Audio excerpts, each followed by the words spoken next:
Never joke, never joke.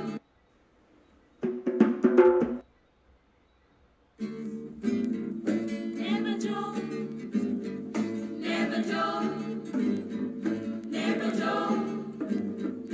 Oh, money never, money never, money never, money never, money never, money. I know what you conniving, money. Money never, money never, money, money never, money, money. You can keep your conniving, money. When you've been up for a bum, and I've been tell me money. Now because your money done, you come with conniving money. When you had your pocket full, and I've been tell me money. Now because your money done, you hustle for tell me money. Yes, money never, money never, money, money never, money, money. Now know what you conniving money. Neighbor, neighbor, joker. Neighbor, neighbor, joker. Neighbor, neighbor, joker. That's all the money that me walk for. A 2 pound note and a guilder piece. A 2 pound note and a guilder piece. A 2 pound note and a guilder piece. That's all the money that me walk for. I said money neighbor, money neighbor, money, money neighbor, money, money. Now I don't want you conniving money. Oh, Joseph.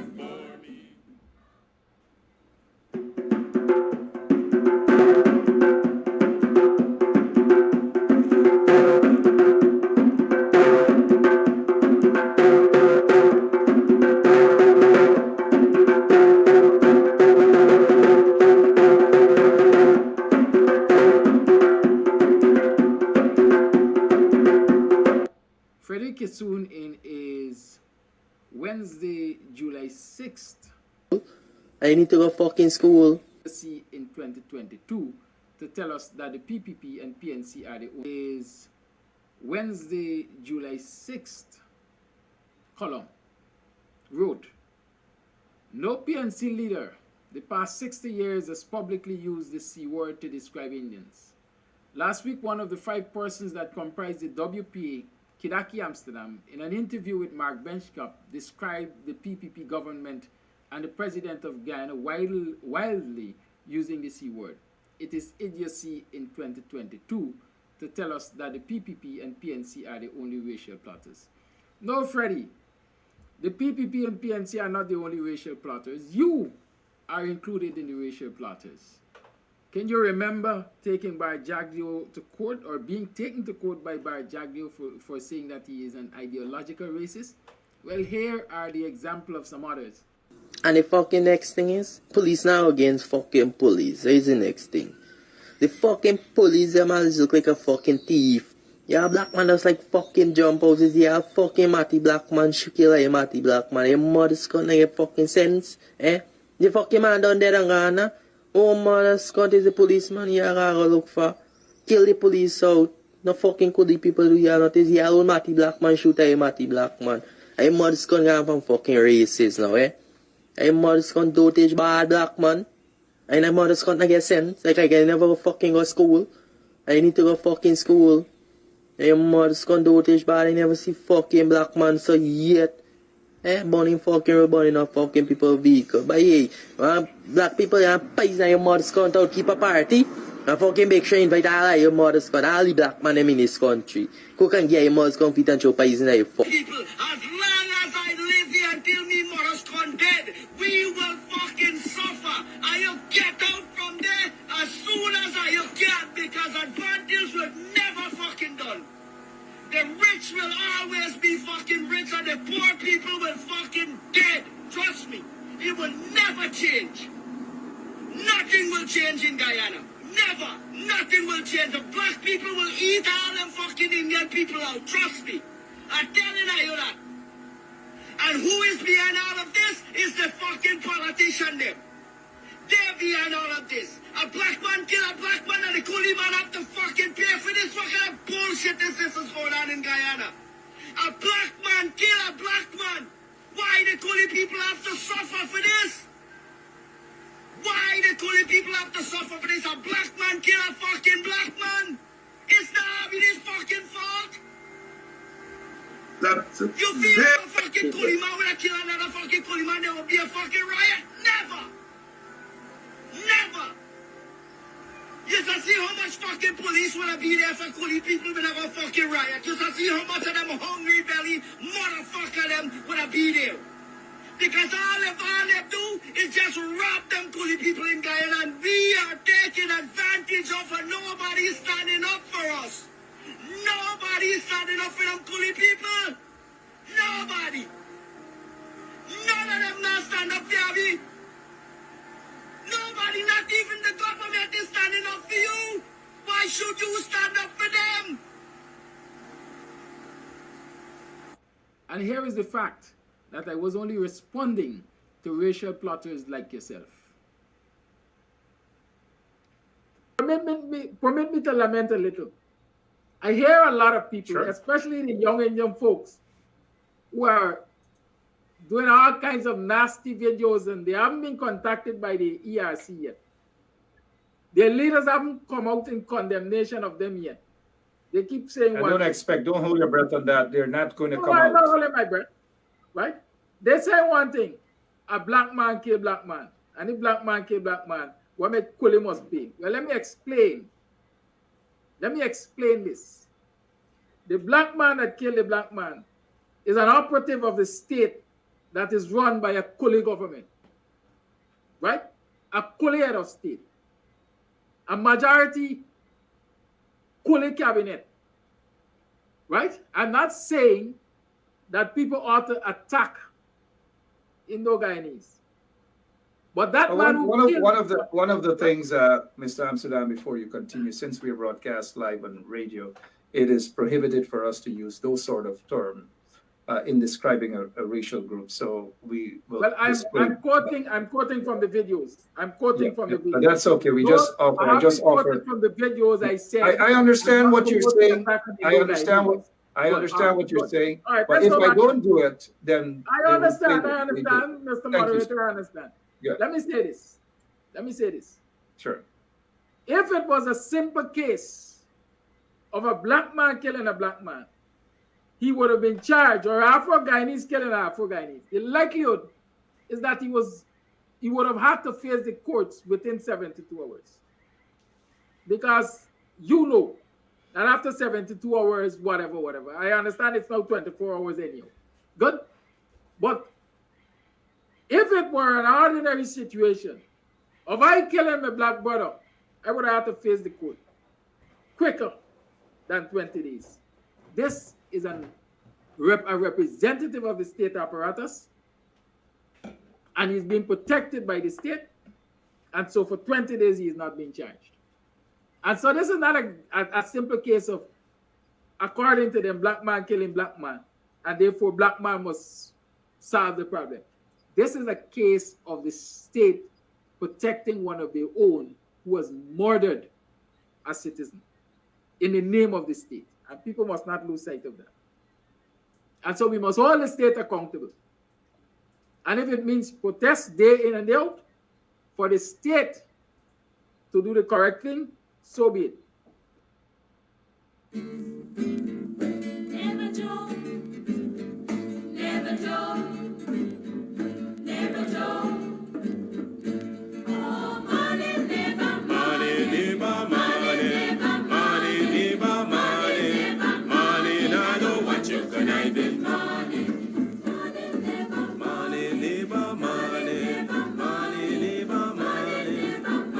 you can keep your conniving money. When you've been up for a bum, and I've been tell me money. Now because your money done, you come with conniving money. When you had your pocket full, and I've been tell me money. Now because your money done, you hustle for tell me money. Yes, money, never Money, neighbor, money. Money, neighbor, money. Money, I don't want you conniving money. Neighbor, joker. Neighbor, joker. Neighbor, joker.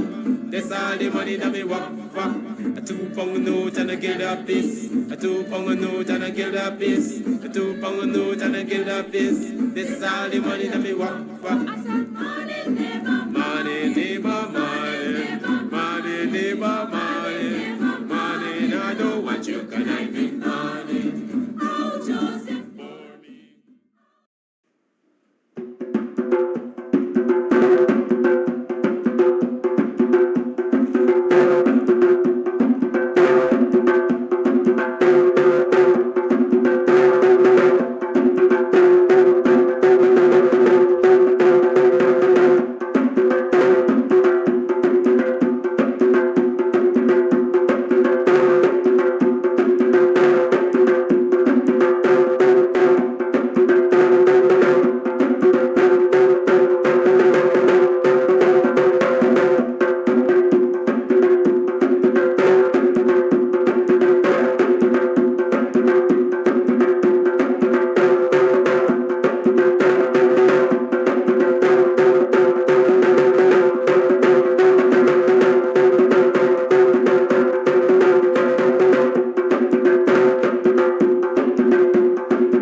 the fact is, they say truth will always rise to the top like oil on water.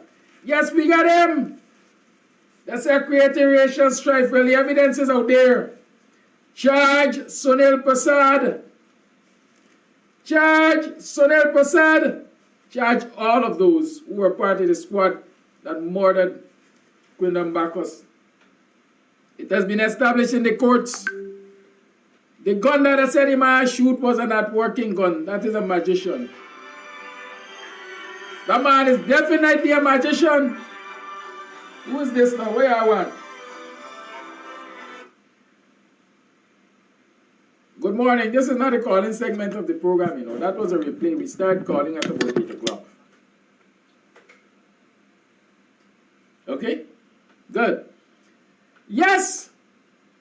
The magic man shot at the police with a not working gun. The man was the 007, he know a lot of tricks. Well,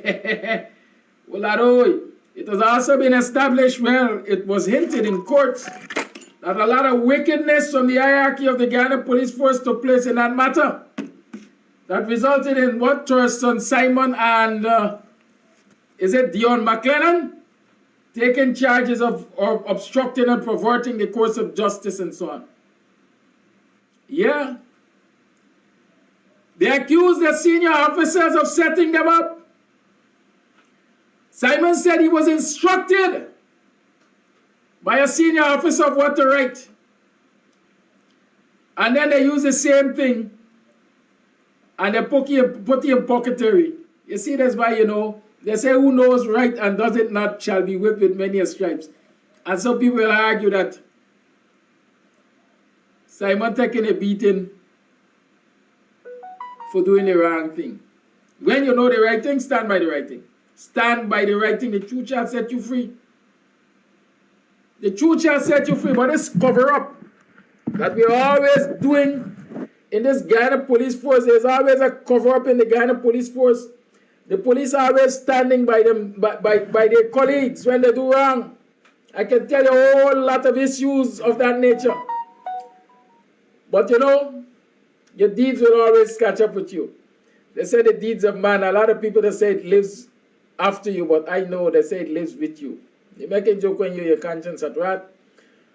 And so, Simon is before the courts now charged because he allegedly wrote a statement that was allegedly dictated to him by a senior officer instructing that he leave out certain details. Yes! And there's another allegation by no current officer McLennan.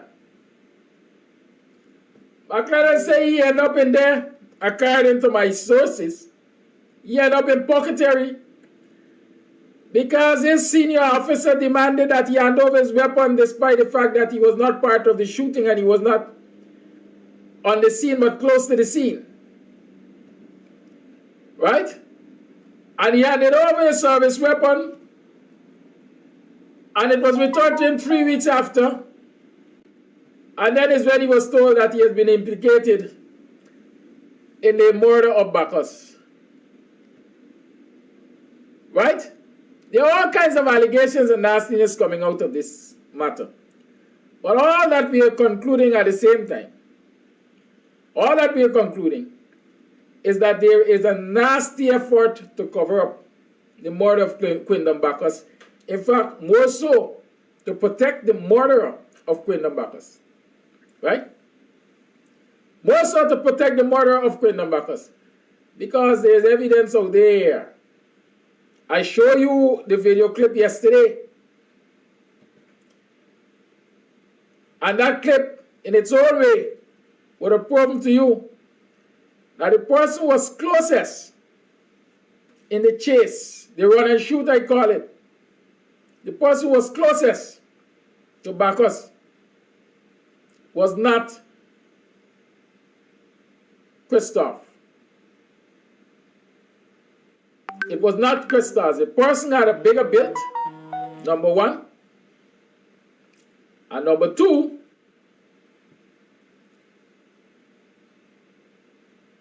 the features suggests that that person is of Indo-Guyanese ancestry. They call me racist for saying it, but I will always say what my mind sees or what my eyes see. And who vex lose. We have another video. Let me just show it to you quickly. See this video? You see the man in the red shirt? I gotta get it back slow. I want it slow. The man in the red shirt. It live fast still. I'm getting it slow. Don't worry.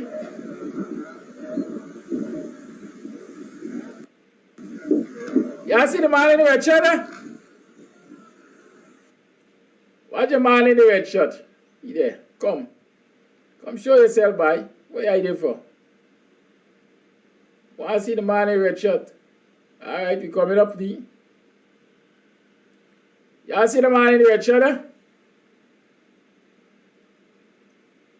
Can't get it bigger. Full screen. Y'all watch the man in the red shirt. That's the man in the red shirt in the black pants. I am working on really revealing who he is. It can't be a mystery, man. We got the video. Right?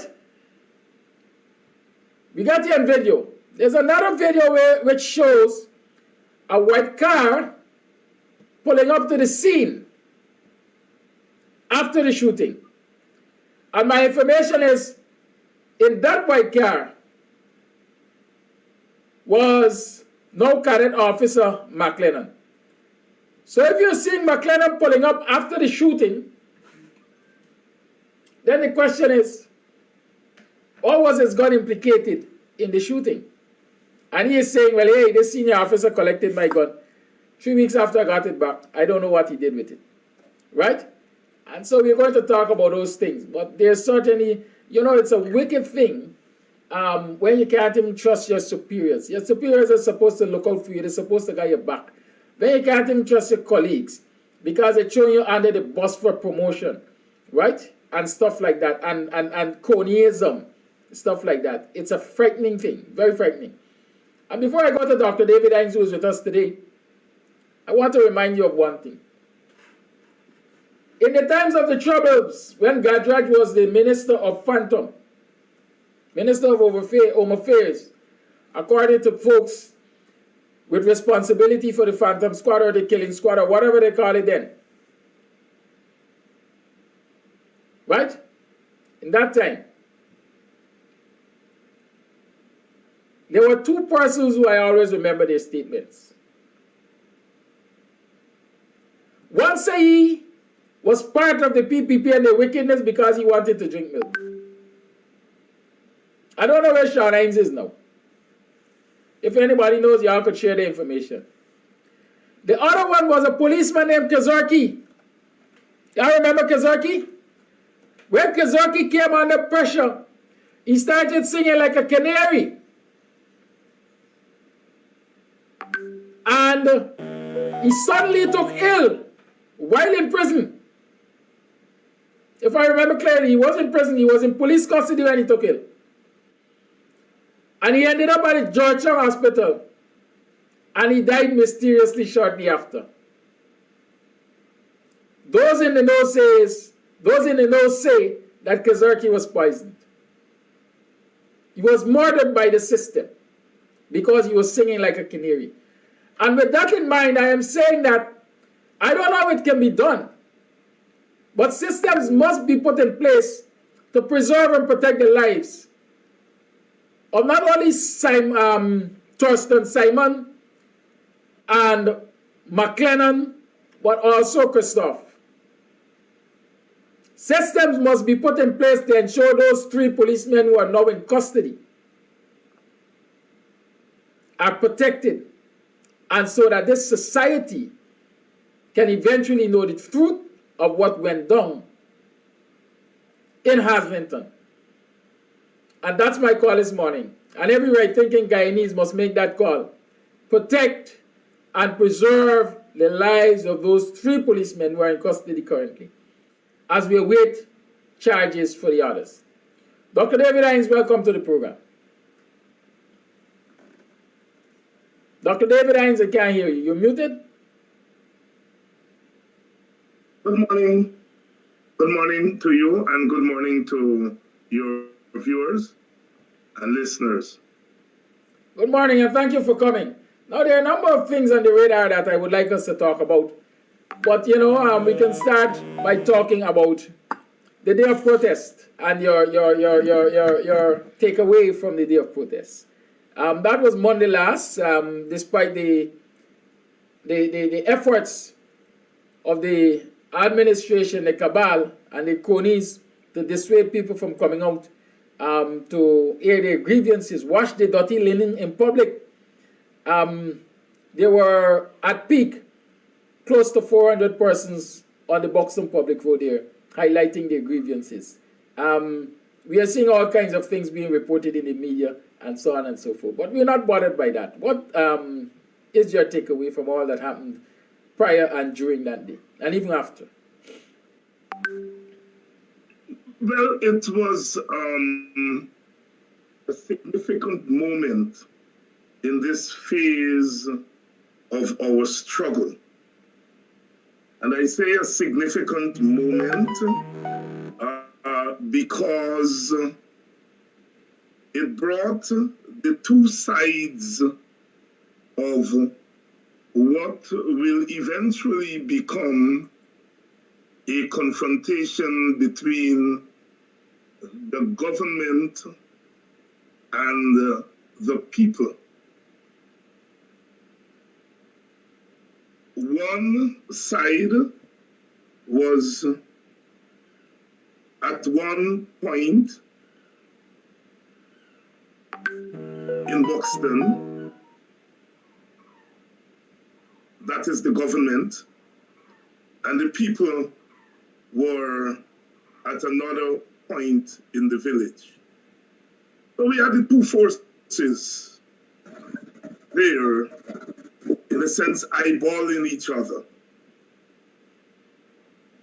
The protest, the day of protest, represented a significant step by the people of Guyana in saying to the government that we are not going to allow you to continue down the road you're going. We are stopped. We are finished complaining, and we are going to take action. And the government said in response that we are going to confront you. We are going to try to stop you from taking action. We are going to come to where you are, and we are going to take you on. And the government side, through all the might of the state, to stop the people from assembling in Buxton. But the people assembled.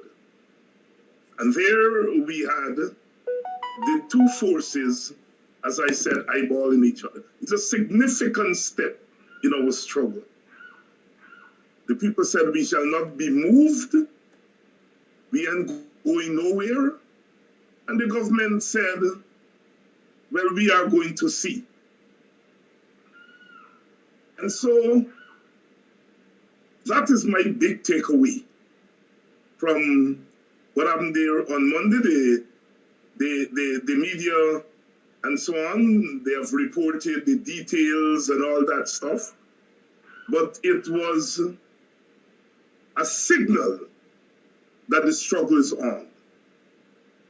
After 2 years of the government having its way, not listening to anyone, not listening to the opposition, not listening to its friends, not listening to the international community, eyeballing me, not listening to the people. Finally, so as the opposition, that people will say, they finally meet their meter on Monday. That process started with one incident. An incident that saw 7 shots ringing out and a young man, not yet in his prime, being snatched away. As the human spirit is always one to do, when no one anticipated, not even the supporters of the opposition, not even the people on this show every morning anticipated. In the twinkling of an eye, what seemed like a sleeping people, suddenly a burst of energy appeared out of nowhere, and it transformed the landscape. The rest of the country tried to pretend that nothing was happening. They went along their business. The media continued to talk about all sorts of other things, but not what was happening at Golden Grove. The government continued its merry way. It tried to pretend that nothing was happening in Golden Grove. And even some of the supporters on our side felt that it was nothing significant. Yes, a young man was killed, but those people are going to come out there and go home back after a day or two. We continue to use our mantra, we need boots on the ground, without recognizing that they were already boots on the ground.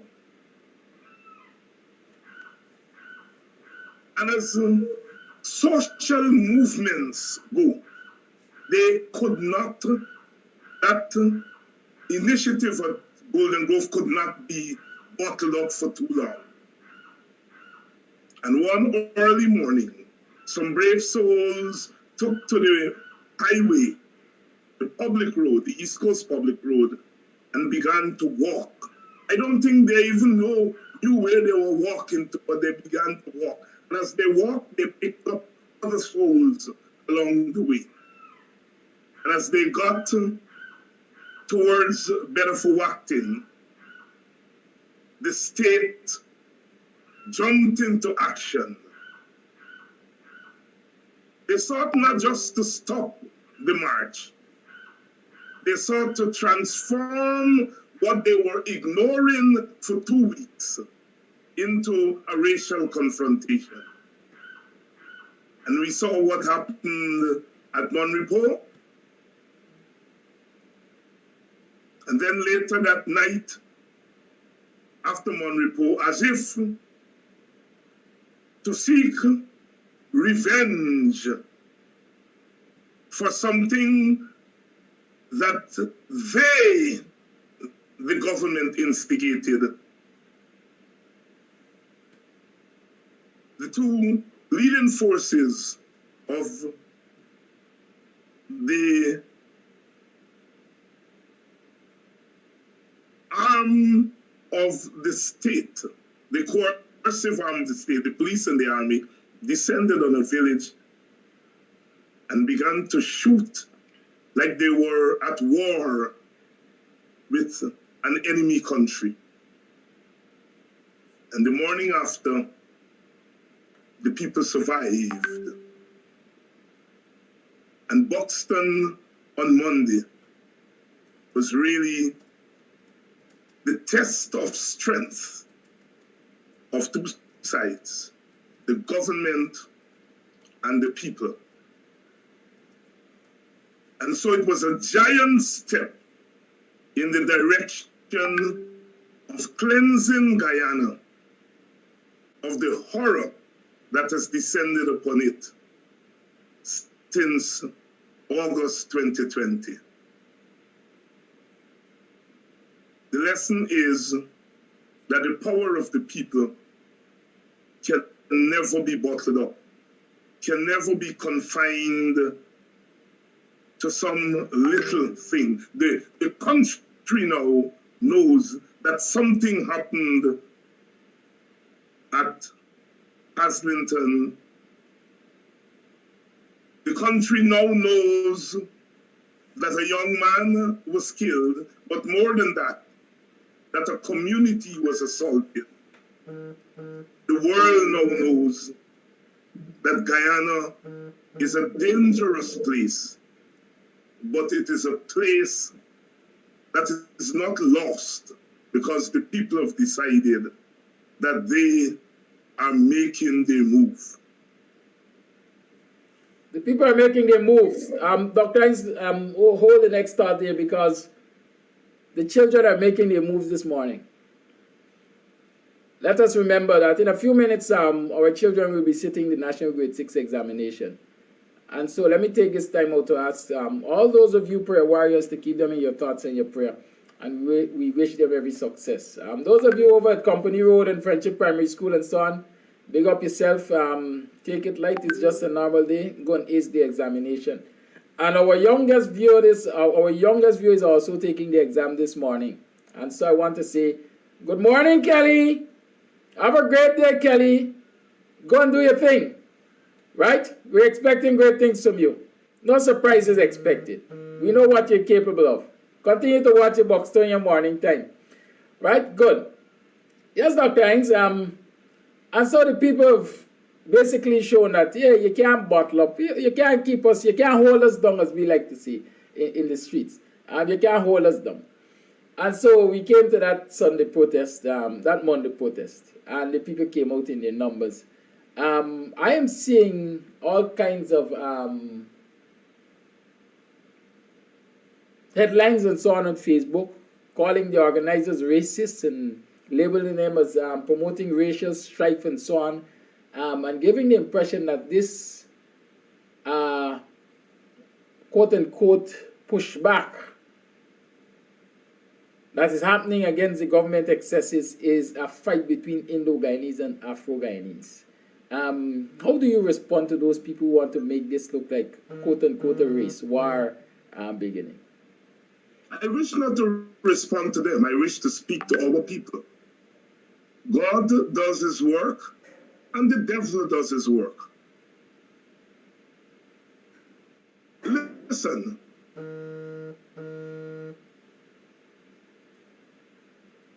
When you confront a government, you have to be prepared for that rogue government to act like a rogue and to act through its agents. And the mettle of the struggle will be determined by your capacity to survive the onslaught by the government, the state, and their agents. In a battle, you don't cry. I say that over and over on this program. I want us to get out of the mode of crying. They're going to throw all the stones at you. They're going to do everything, and every time they throw a stone, you are nearer. You are nearer to the promised land. Because oppression only responds when its power is threatened. And when it responds viciously. And so I am urging our people, yes, they write their things, they call people racist, they do that and so on. That is about all they have going for them.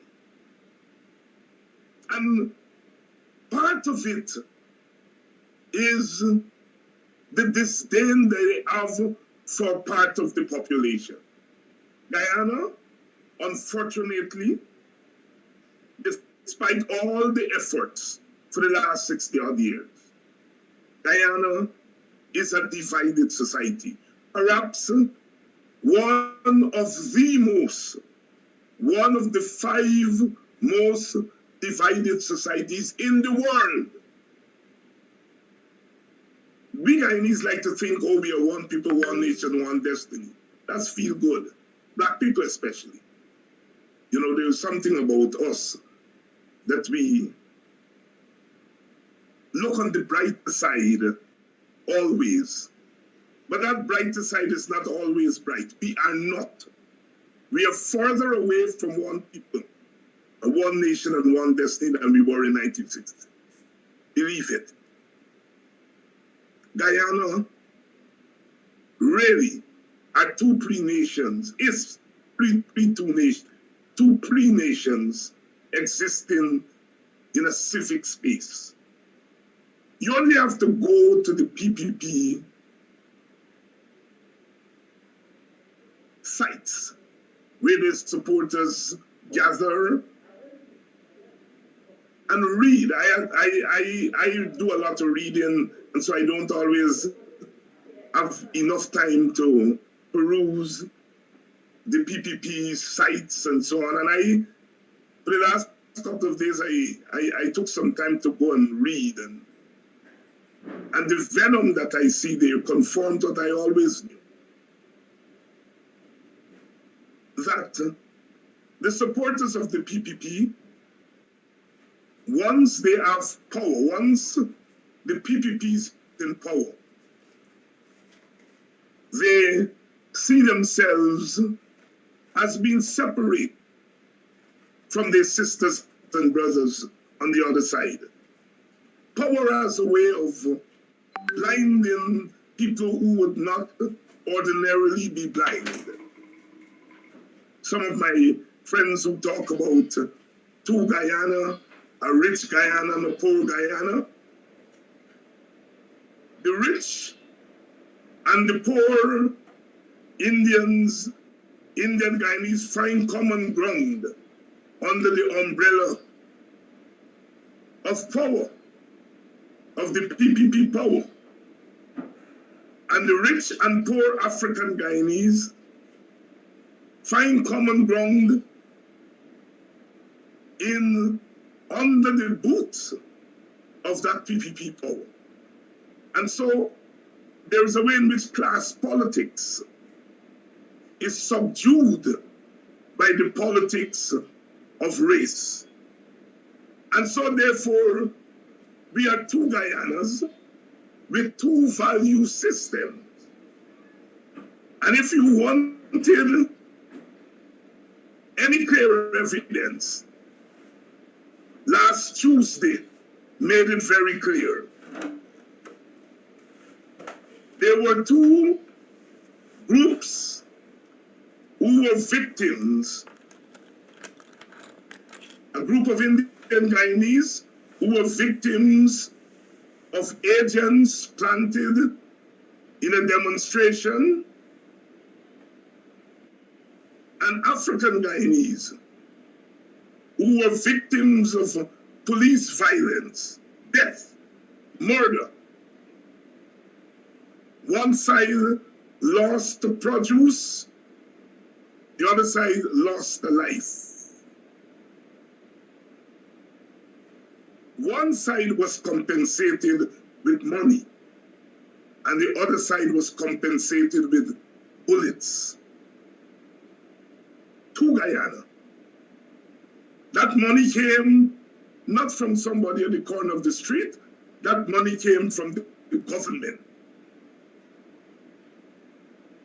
Those bullets came not from somebody at the corner of the street, those bullets came from the state at the command of the government. So we have a government that repays two sets of victims differently. One set with money and sympathy and hopes, and the other side with bullets. The media, what they call the fourth estate, the fourth arm of government, behaved as though one side victimhood did not exist. They did not set foot in Golden Grove for 2.5 weeks, and they still have not set foot there to talk to those victims of murder, murder by the government, murder by the state. Except for HBTV and BV, Travis Chase, where Travis Chase works, except for that media entity. None of the traditional media cared about what happened in Golden Grove. They never went there. But within hours of what happened at Monrepo, like the president, they descended there. And the words and the tears, Auntie, come tell us what happened. Auntie, look what happened to you. Oh, come tell me what happened. Oh, the media was so endearing. And then when it finished, it turned back and went back to Georgetown. And a few hours later, when the bullets of the state penetrated the hearts of that little village, the media was nowhere in sight. Two responses, two different responses. The media that responded to the victimhood of one side with white coverage and with words that conveyed that a genocide had just happened. Media that pointed fingers at one entire group, not at individuals who were planted. The fingers were not pointed at them, they were pointed at the protesters. The media. And the media, that same media, turned its back when bullets penetrated the other side, two Guyanas. And the people who buy newspapers, I'm reliably informed, African Guyanese, more than other ethnic groups, buy newspapers. Those newspapers are kept afloat with advertisements from the state, from the government. Taxpayers' money, African Guyanese taxpayers' money. That is what keeps them. Our subscriptions to the paper, our monies that we buy the paper, the stand, and our monies from the government treasury, they keep those papers alive. And those papers drove a dagger in the hearts of African Guyanese last Tuesday. Don't take my word for it. I know some of you don't read them, but you can read them.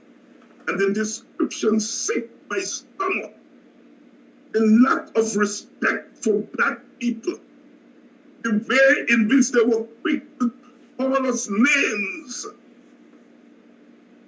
And the way in which they were quick to embrace our Indian sisters and brothers. Two Guyanas. Two Guyanas. And so therefore, whether we like it or not, we've got to recognize that this nation, this free nation, is in trouble, is in great trouble, as the media and the government try to tear us apart or continue to tear us apart by rendering one Guyana as inferior and the other Guyana as worthy of citizenship and worthy of humanity, while the other side are pictured as marauders. That's where we are as a country. They like to say that people like myself instigate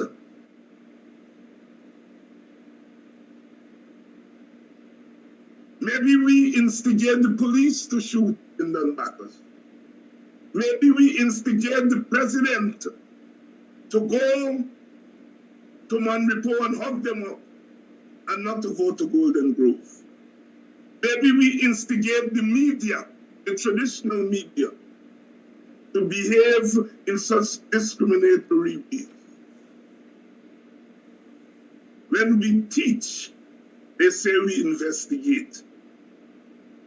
When we inform, they say we investigate. They call us social media influencers, as if social media is a place somewhere in Mars. We don't influence Guyana. We are influencing non-people. The traditional media are influencing people. But those people gather on social media to listen to us and to gander with us, they're not people. That is why they say social media is bad. Those bad people, those bad influencers, the people they influence are bad people. We are the traditional media. We are good influencers, and we influence good people. I'm laying it out bare this morning because it's my duty to do that. I don't care because it's gone too far and it has to stop. We buy newspapers more than others. We are patriotic as much as others. You know, other people wrap the flag of Guyana around them more than black people. Whether the party that they vote for is in power or not, our people wrap that flag around them. Whether they're in New York or Buxtonian, Barbados, or Guyana, in French Guyana, they wrap that flag around them. There's no more patriotic people than African Guyanese, yet Guyana treats us the worst. And they want our leaders not to speak up. They threaten to murder us. They threaten to lock us up. For what? For representing the interests of our people. For amplifying the cries of our people so that the world can hear. For lending whatever voice we have, whatever credibility we have to the struggles of our people. They threaten to kill us and to murder us. Simona Brooms and myself and Aubrey Norton were at Golden Grove to prayer service on Saturday. And we made political speeches. In the spirit of the event, we spoke to the spirituality of our people. We spoke to the conscience and the righteousness. And yet, they say we are spreading race hate. They want us not to speak to the conscience of our people. They want us always to be in a quarrel with them. And when we shut them out and we say to our people, let us affirm our faith. And let us stand together in the face of God or whoever your deity is. Let us stand together in the face of our ancestors, afraid. They're afraid of us calling on our spirituality. So Simona Brooms and David Hines must be jailed for saying the words of our ancestors, for calling on the Lion of Judah to break every chain, for calling on the power of Zion to fall on us, for calling our people to ask, how can we sing the Lord's song in a land that has become alien to us, a strange land, but that Timona Brooms and David Hines must be killed and must go to jail. It is the Guyana that we live in. It is the Guyana that we live in. But we are not going to give up. I am not. I speak for myself, and I'm sure I speak for the others. We are not going to give up. Sherrod Brown walked with the people, walked with them from Golden Grove. And because one of our brothers of unsound mind spoke something that they knew was not anything that was meant to commit a crime, the words of the man of a man of unsound mind were used to criminalize an entire group, to call for Sherrod Brown to be jailed, to say that he was irresponsible. He was there doing what the Stabroek News and the Kaichor News and Chronicle and Guyana Times refused to. And because of that, they want to demonize him.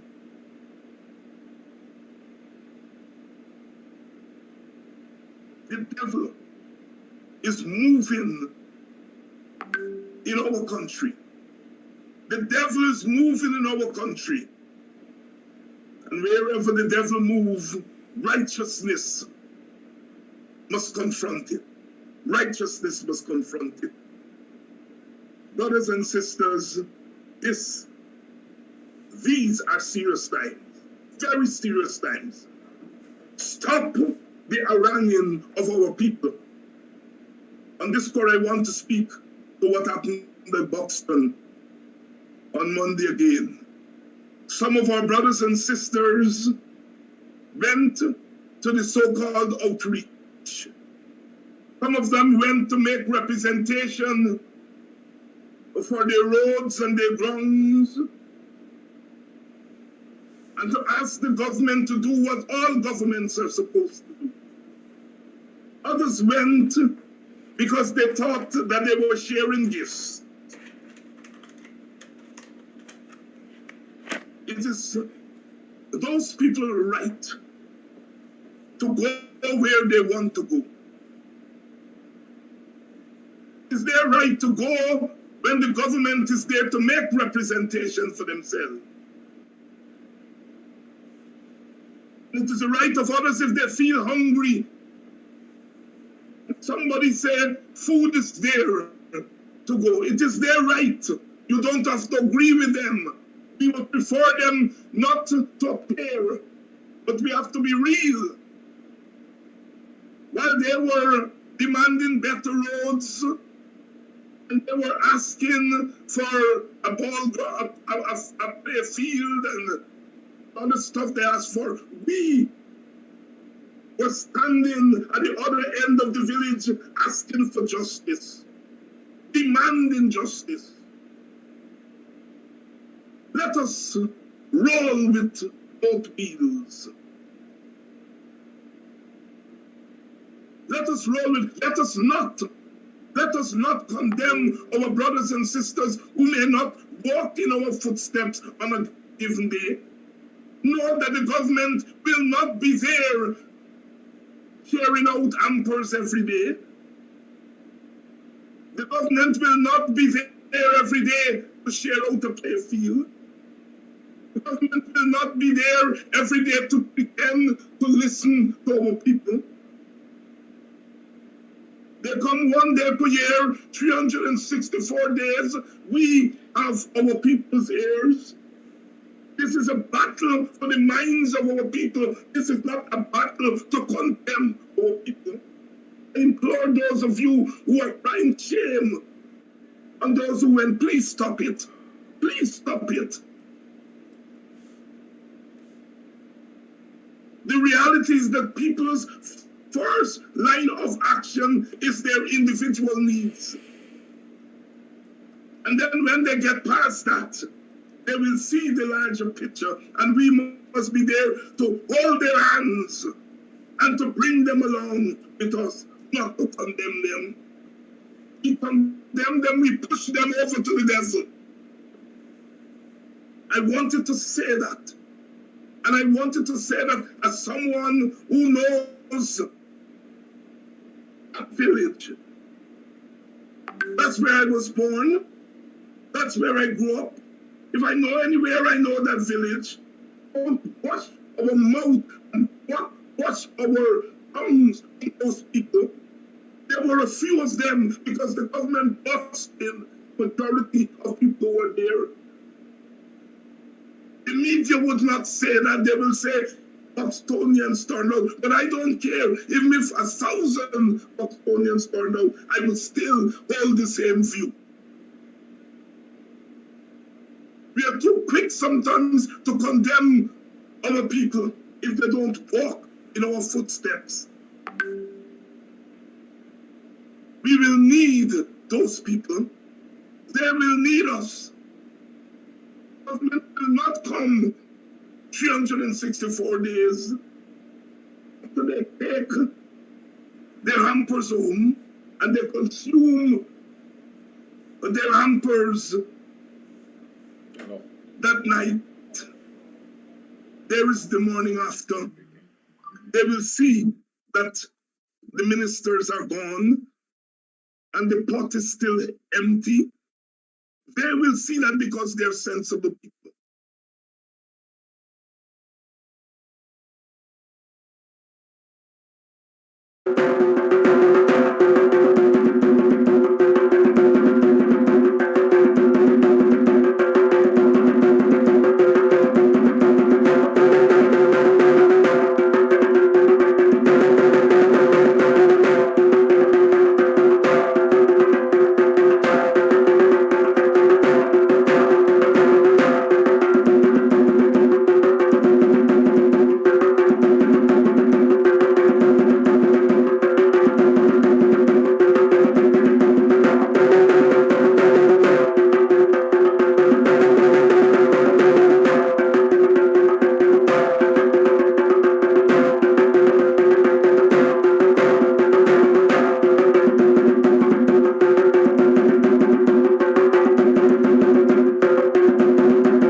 Soon in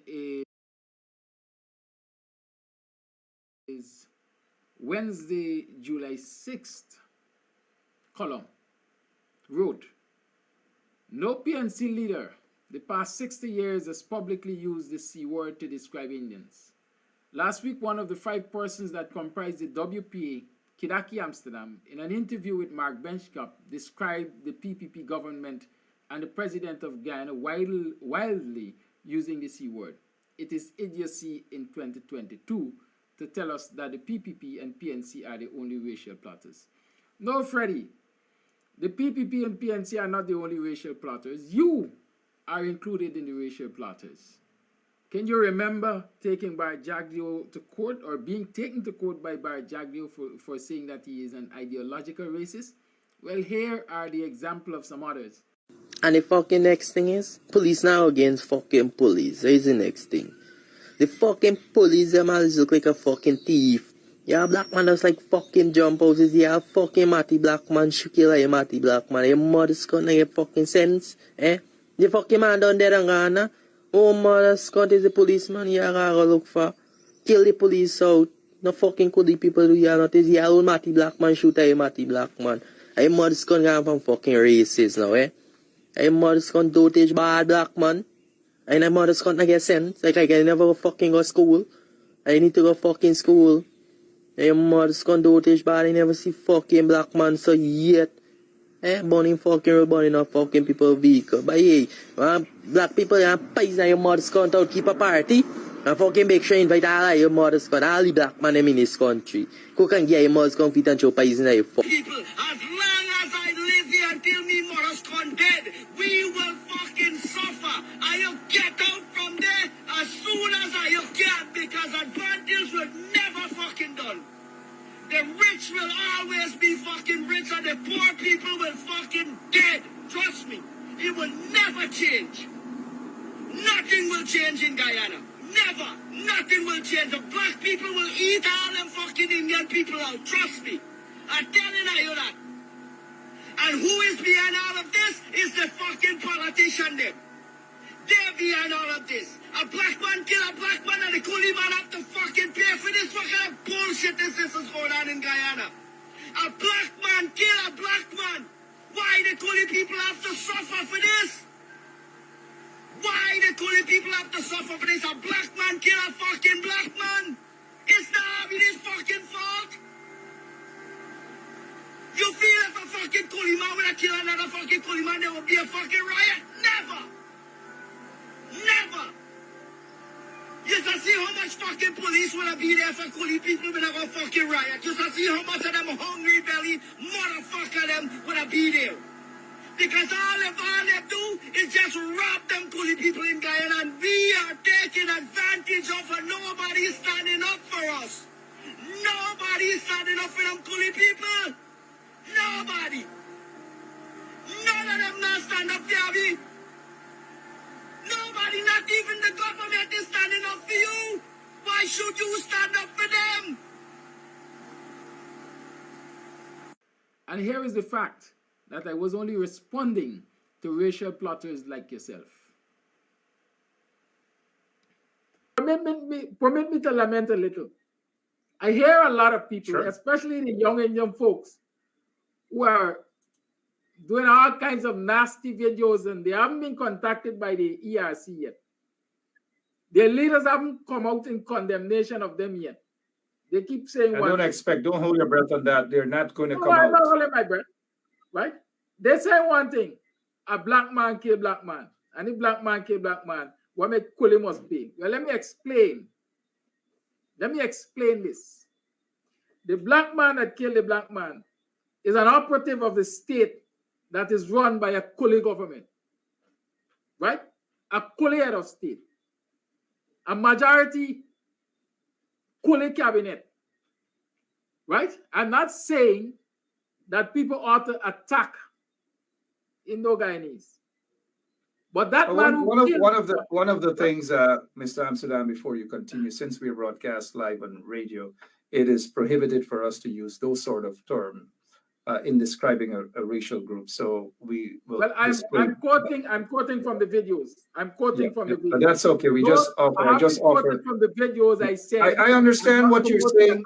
I understand what you're saying. All right, but if I don't do it, then I understand, Mr. Moderator, I understand. Yeah. Let me say this. Sure.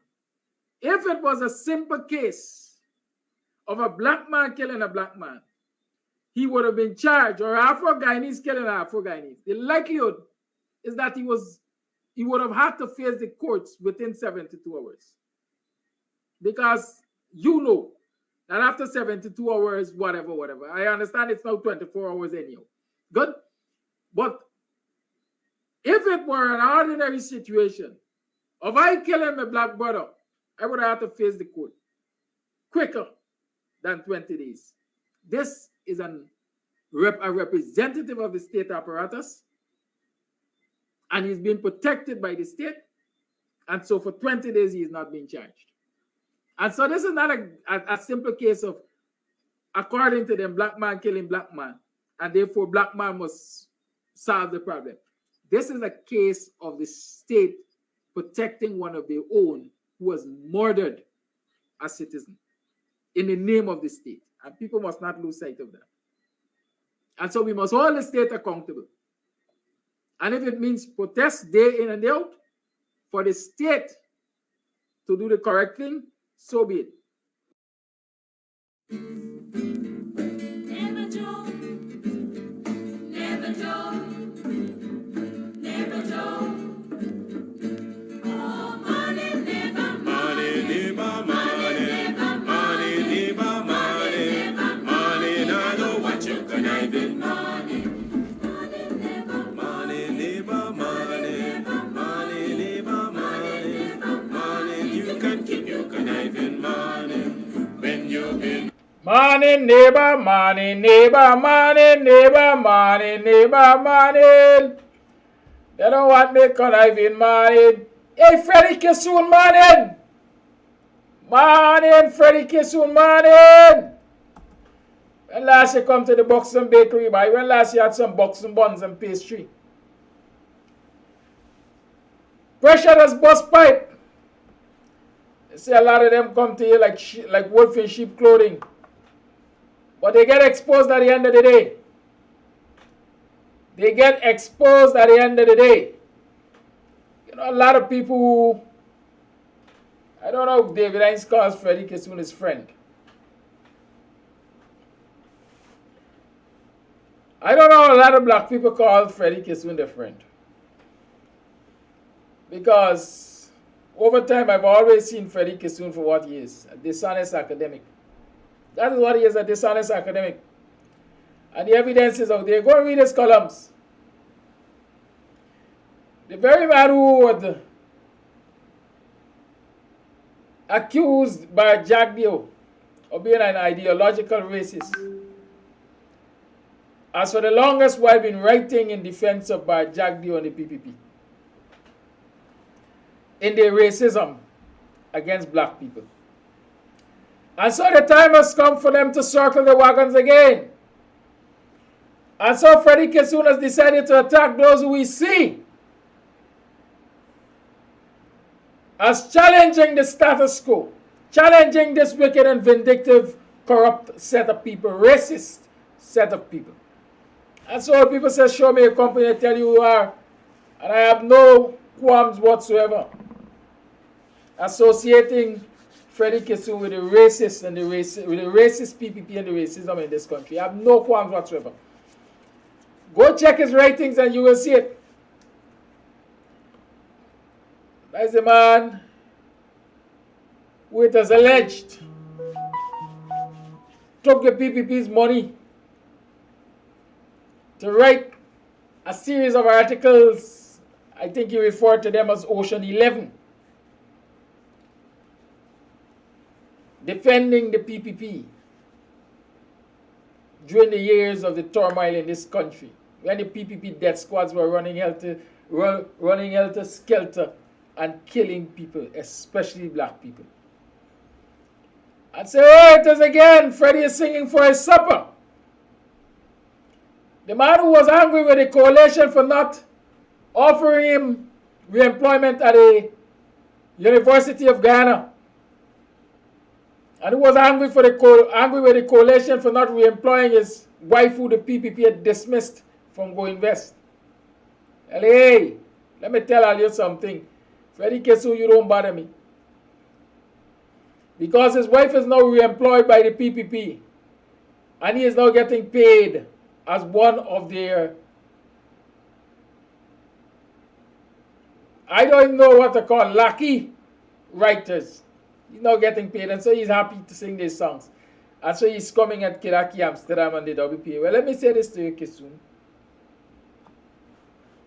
I have no fear of being called a racist.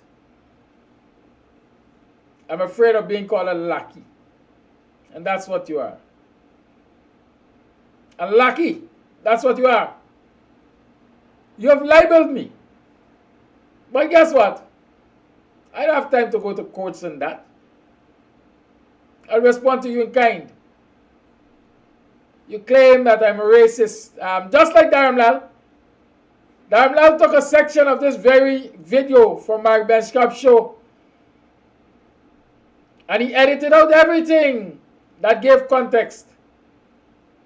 And he put me out there talking about a coolie government, which in fact we have a coolie government. And he calls me the vilest of racists. And hey, I got more than 2 inch. I also got a functioning brain. And so I'm man enough to deal with these accusations and allegations. The video is out there, the entire segment of me speaking about coolie government is out there. And like I said on Mark Benchcap's program, I was responding to the videos, the nastiness, the racist videos,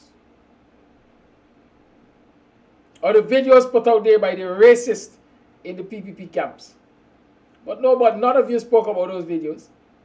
I want to talk about my response in a vacuum. Well, it's out there. Get 2 examples. Gaza, as he calls himself, cussing and talking how black people dunce and they're stupid and they should go to school and now we can poison them, etc., etc. And whatever that creature is, whatever his name is, that says them hungry belly. If the police them hungry belly. That is what I was responding to. And so I have no fear.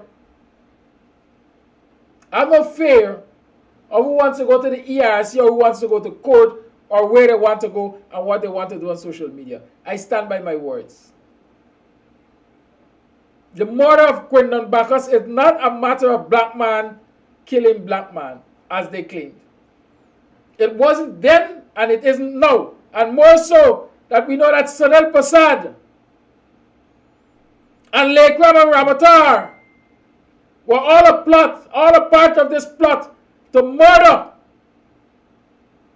a young black youth from Golden Grove. It was not a case of, and it will not be a case of a black man and kill black man.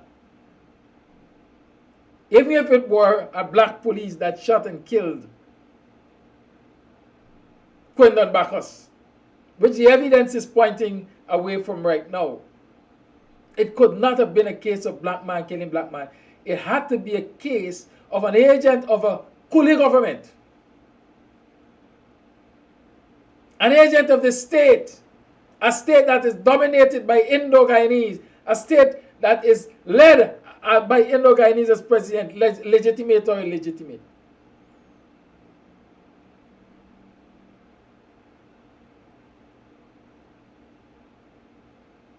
The agent of the state shot and killed, murdered Quindon Bacchus. And so the state must be held accountable.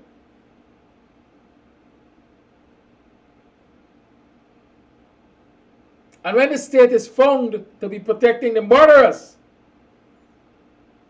3 of whom are suspected or rather believed to be Indo-Guyanese, then it's not a case of black man against black man. Currently, it is a state of black men being thrown under the bus to protect Indo-Guyanese who were and remain triggermen in this incident. I don't know about calling people coolie, because I know the meaning of coolie, at least the denotative meaning.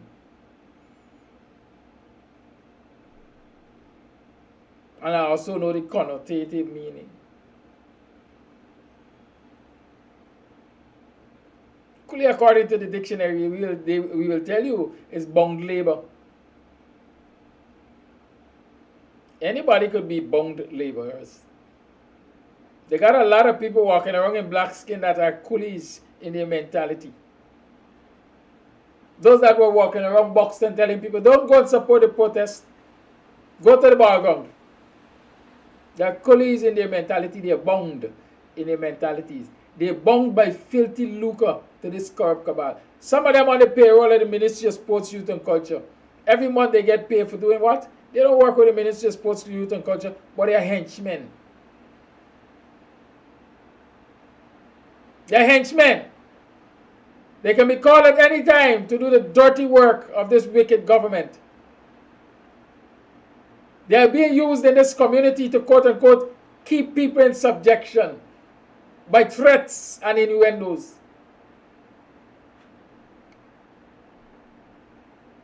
So you don't have to be Indo-Guyanese or Indian in origin to be a coolie. A coolie by your mentality. So we have many of them among us. But let the record show, and it's out there, when I spoke about coolie government, I was responding to videos that were saying that this is a matter of black on black, black killing black. What make coolie must pay. This is a matter of coolie.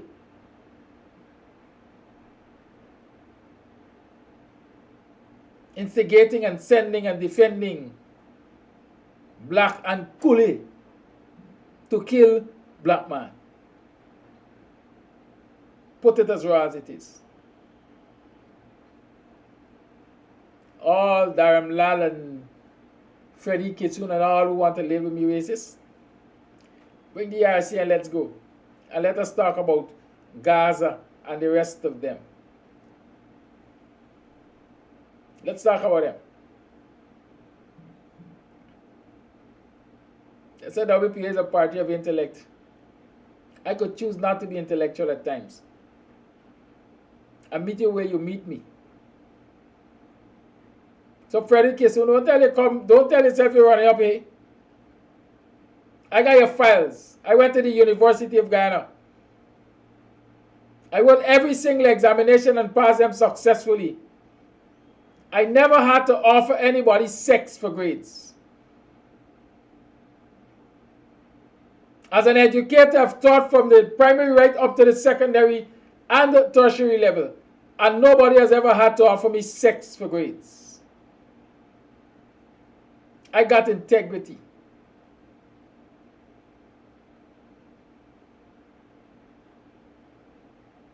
And I also got your files. That is Buxtonian Freddy. No, Dharamlal. Dharamlal is not even worth my time. Quite frankly, no, you are really and truly worth my time. But sometimes you have to come into the gutter. Just like you guys are gutter dwellers. So that people can understand that, y'all don't intimidate me, y'all don't bother me. I see the cars driving around my neighborhood. People are seeking. I see them, I recognize them. Y'all don't intimidate me. I know of the inquiries that are taking place right now. Who is this man, Kidaki Amsterdam? He's always at the head of a protest. Who is he? Who is he associated with? What are his connections? How is Kidaki Amsterdam living? What is his source of income? Yeah, I know of the inquiries. And I'm not intimidated. I don't do drugs. I'm not gun for hire. I'm not an arsonist. I've never stolen government property. Not even private property. What y'all gonna tell me? Y'all think I'm intimidated by your presence? No, I'm not. The good Christian say once the Lord brings you to it, He is going to bring you through it. I have no fear of mankind. When I get information, I share it so the world knows that you're plotting. You're plotting my demise, my downfall. You want to see the back of me. I make the world aware of that. But not out of fear. Because like I always say, everybody got somebody that they love. Everybody got somebody that is dear to them. And every cow shall cry for its calf. Every cow shall cry for its calf.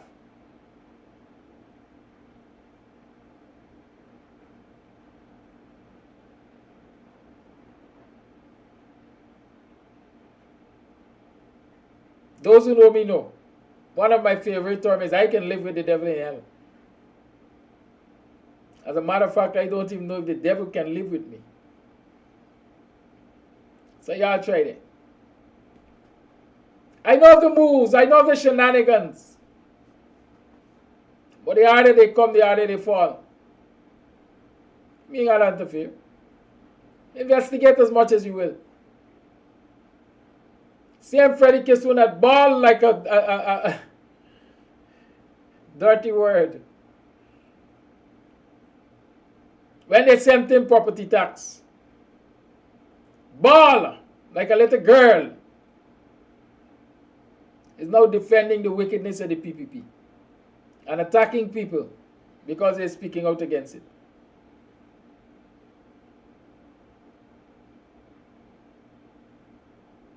Go write your foolishness and earn your living. Y'all don't worry where I earn my living from. I can tell you it's legal. Government doesn't employ me, does that mean I should starve? Sorry for you.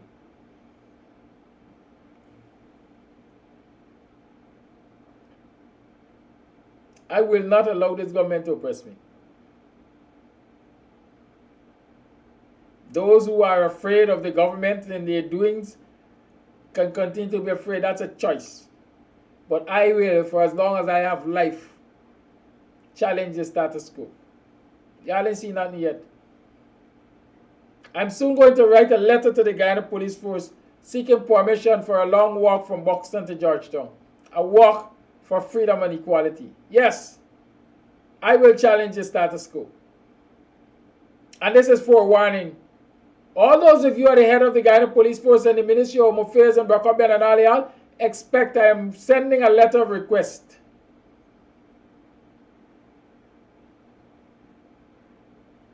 Because there shall be a long walk for freedom and equality in this country. Starting at Buxton and ending at the parade ground. That's my intention. I'm telling you what my intention is.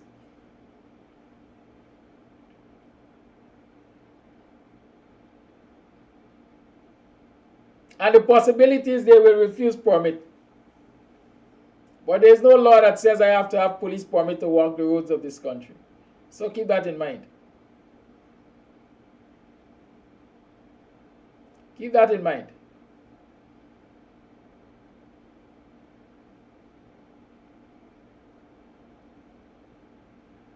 The Public Order Act say I should inform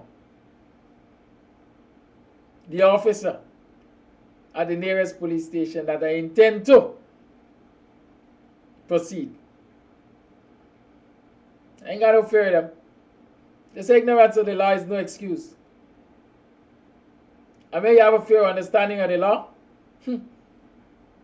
Woe be unto those who sit there and try to demand, try to intimidate people. Woe be unto them.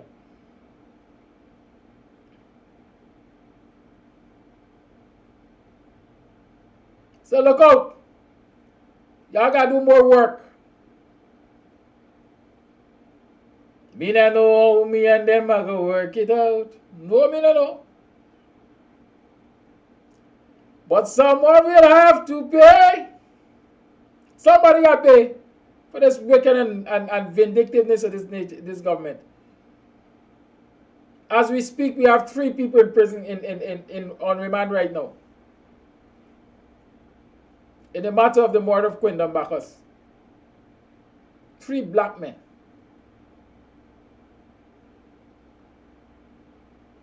Christophe Dinabriga. Portuguese name. But they say once you got the drop, you got it. I guess he is a mixture. Thurston Simon. And Dion McLennan. 3 of them. But the squad also included Sunil Prasad, Lekram Ruplal, and I think they were all supervised by Samra Matar. So you have a squad that comprised Afro and Indo-Guyanese that went on this sting operation which resulted in the murder of a youth who we can consider innocent. Huh? At least innocent of what he was accused of. He was accused of shooting at the police. So far, the evidence presented to the court says the gun that the police presented is a not working gun. And so the young man who is dead now, who they said shot at the police, had to be a magician. Had to be a magician. Because he can shoot a gun that is not working.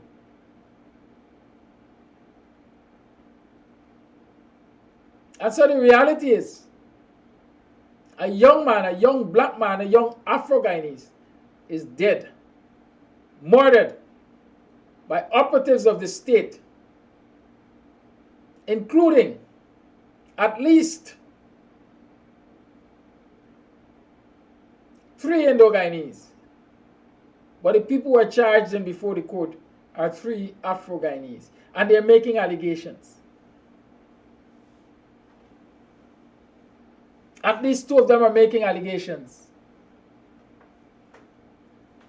One says he is before the court charged for attempting to obstruct the course of justice because a senior officer, who I think it is Ramatar,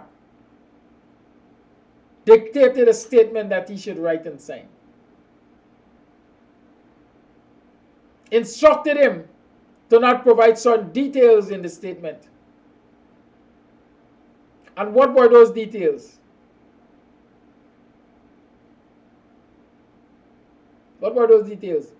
Do not mention in your statement that Sunil Prasad was part of this operation. Protect Sunil Prasad at all costs.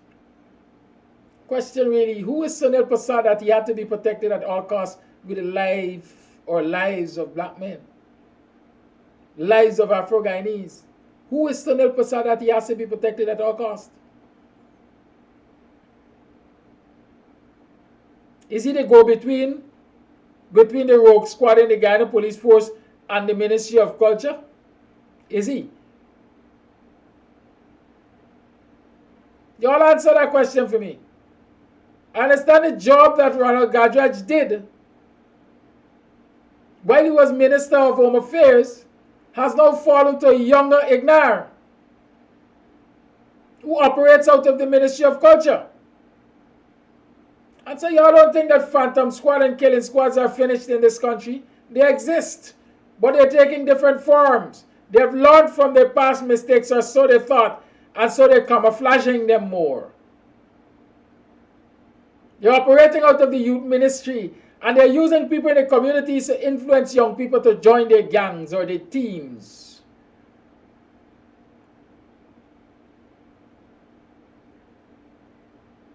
They can give out trinkets and handouts to young people over a period of time, monthly, weekly, whatever, so that they will gravitate to their teams and their gangs.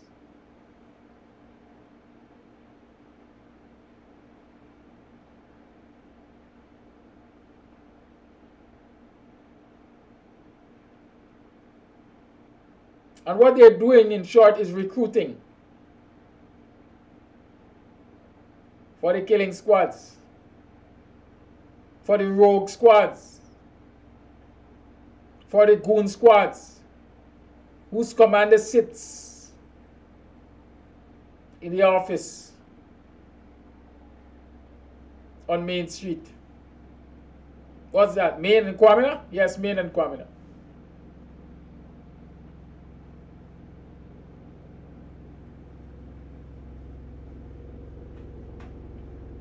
So y'all come for me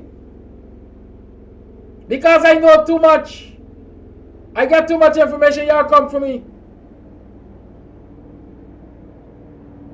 Just as for one who said it, when I die, another Rasta will take my place. Well, hey, I didn't intend dying just like that. I didn't intend being no martyr.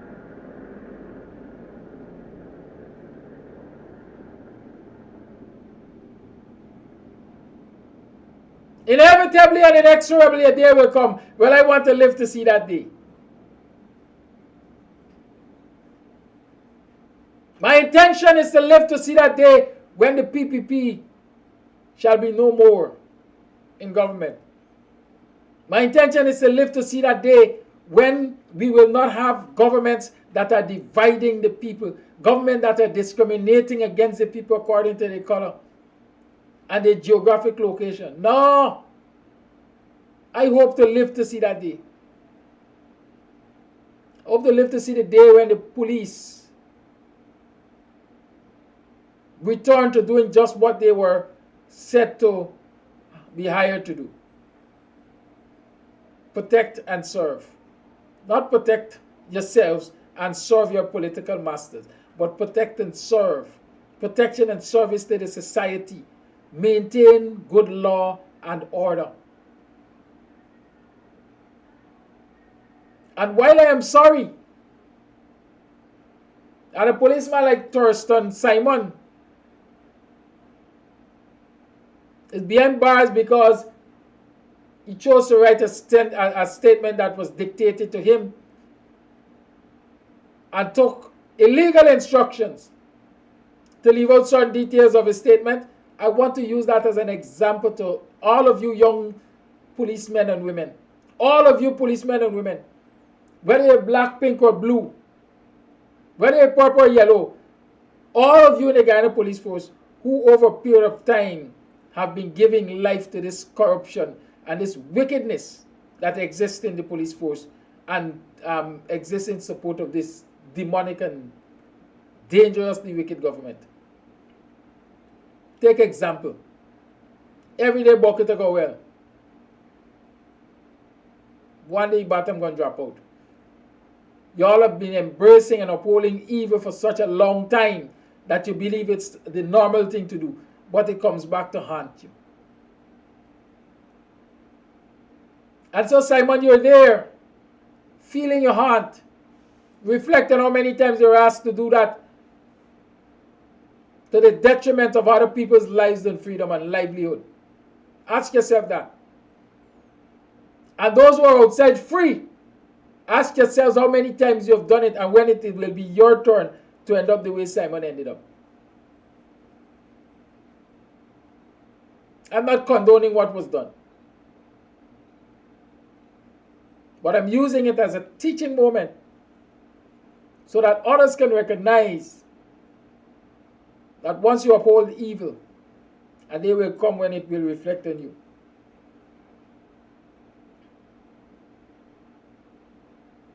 Simon is there. McLennan is there. A fast rising police rank, promoted from sergeant to cadet.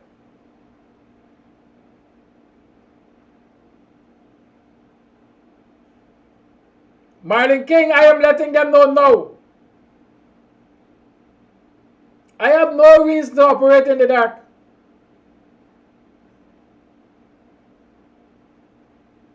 I am letting them know now because as a citizen of this country, I have a democratic right to express my discontent. And if part of expressing my discontent is that I choose to walk from Buxton to Georgetown to highlight the plight of the people in this country, it is my democratic and human right. And so I'm letting them know, Marlon, what they do with it is a matter for them. It's a matter for them. But the world will get to see their linens laid bare in public. That this is the thing that they call democracy in Guyana. These are the people who claim that they're a democratic government.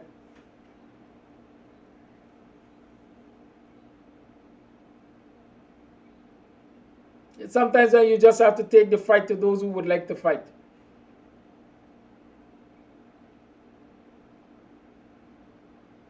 And so I'm talking about McLennan, fast rising in the Guyana Police Force, man.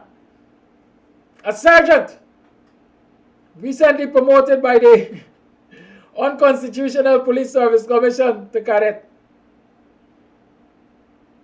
Why am I referring to that?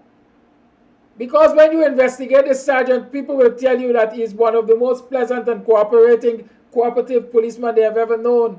And he is decent, and he has not ever had himself in problems and so on, like the police records would show. That is why he can become a cadet.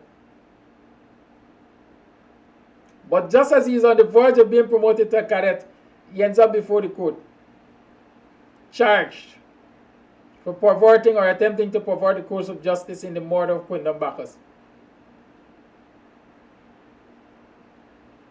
Why was he charged? You know, we have a way of saying the buck stops here. If you have a department and something goes wrong in the department, it is the manager or supervisor of that department who has responsibility for what went wrong, because the buck stops there. McLennan, according to my information, was the sergeant in charge of Special Branch operations on the east coast of the Demerara. The team that conducted this operation that saw the murder of Quindon Bacchus came from Georgetown. All they had to do is inform McLennan that they are in his district. And my understanding is that he was told to overlook, well, not overlook, sorry my word, observe the operation. Observe the operation. And observe he did from a distance. The videos are there to show that after the shooting and killing of Quindon Bacchus, a white car pulled up to the scene. That car was carrying McLennan. So there's no way McLennan was involved in the shooting. But he was charged. Because after his weapon was requested and kept for about 3 weeks, they said three of the bullets found on the scene belonged to his weapon. When he never left his car while the shooting was going on, when he went to the scene, he saw a dead Bacchus. But he is charged. And Sunil Prasad, for whom there is overwhelming evidence to say that he was the killer of Quindon Bacchus, is walking free and touted to be a star witness when the trial starts. Sunil Prasad, it is alleged, uttered these words. It is alleged Sunil Prasad uttered these words. When I pack the shot in his stomach, I see it turn up and it get glassy. You hear the words? When I put it in his stomach or his chest, wherever, yeah, you roll up and it get glassy. Those words should be tormenting words to Sunil Prasad and the likes for the rest of their lives. Haunting words to Sunil Prasad and the others for the rest of their life. Say the sins of this generation can visit the 4th and the 5th and the 15th and so on generation. I hope when you come to recognize that your deeds are living with you, you will be able to live with them. And those officers, those black officers, who are sitting idly by in the Guyana police force, whether in special branch or otherwise, and allowing this travesty to go on. Every dog got a day. Every single dog got a day.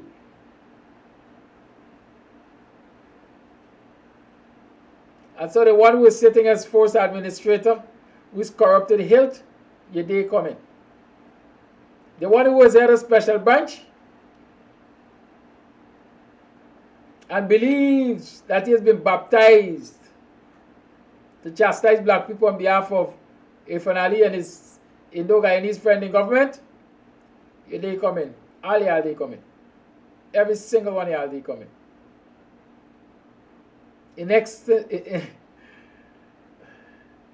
Inevitably and inexorably, that day will come when you're going to face a judgment. In the meantime, I, Kidaki Amsterdam, am pledging to continue to bring the facts and the truth, to expose it to the world, to lay all dirty linen bare to the world, for as long as I have access to the information. because Guyanese deserve better. They deserve a cleaner government. They deserve a better governance. They deserve equality and fairness. And they deserve state institutions that perform their duties the way they are expected to.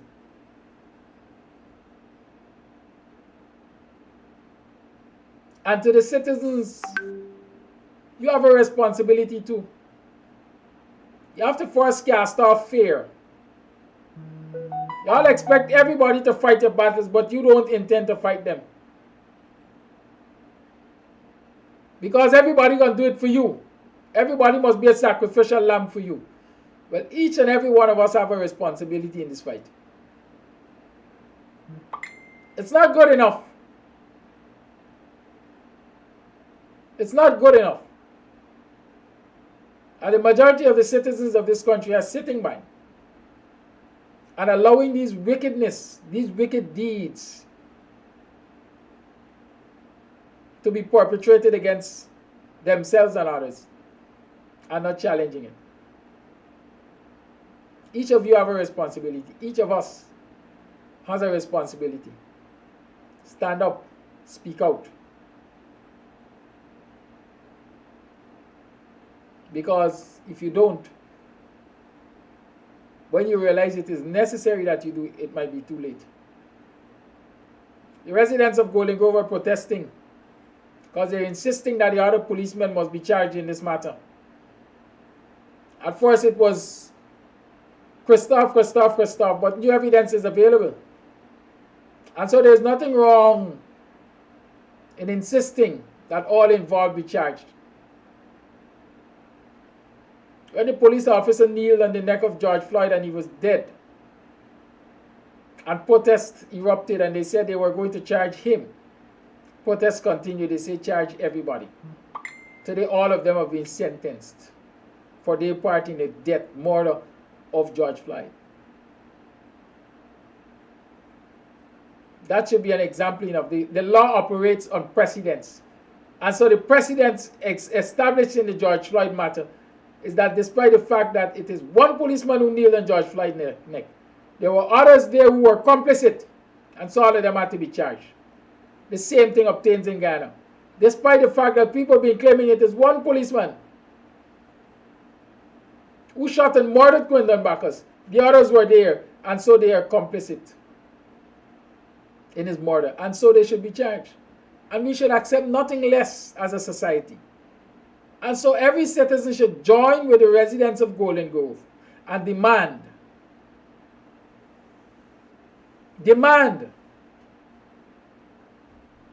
that all of those policemen be charged in the murder of Quindon Bacchus. And so whoever wants to be star witness, let them be star witness from the point of view that they too have been charged. Let them be star witness from the point of view that they too have been accused and are behind bars. But don't let them be star witness walking free, where their freedom is a bribe, is an inducement for being star witness. And that is what it is as it is right now. Sunil Prasad as star witness, Lekram Ruplal as star witness. They've been induced to be star witness. They've been offered and granted their freedom to be star witness, knowing very well that they too were part of the problem. And more so, with overwhelming evidence pointing to Ruplal as the shooter. Citizens, I encourage you, stand up with the residents of Golden Grove, Haslington, Nabatis, and all across this country.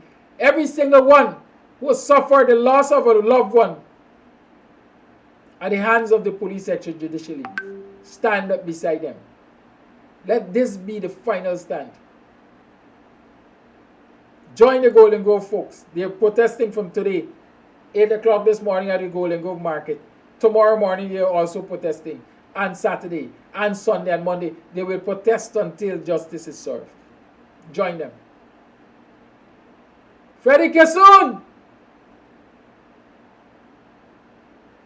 This is the racist Kidaki Amsterdam calling you. Get your facts right. and then publish it. For too long, people allow you to write hearsay and not call you out on it. Not this Buxtonian. I am saying that you are part of the problem in this country. You are part of the racist issues in this country because you are also circling the wagon around the PPP for a few pieces of silver.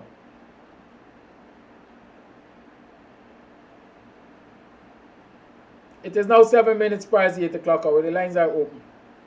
Let's talk the thing. Let's talk the thing. Freddie Kissoon is nothing but a pen for hire. If you can pay the right price, he will write enough garbage to convince you that he deserves what he was paid. Tell him I say that. And I have no apologies to make. He can take me to court.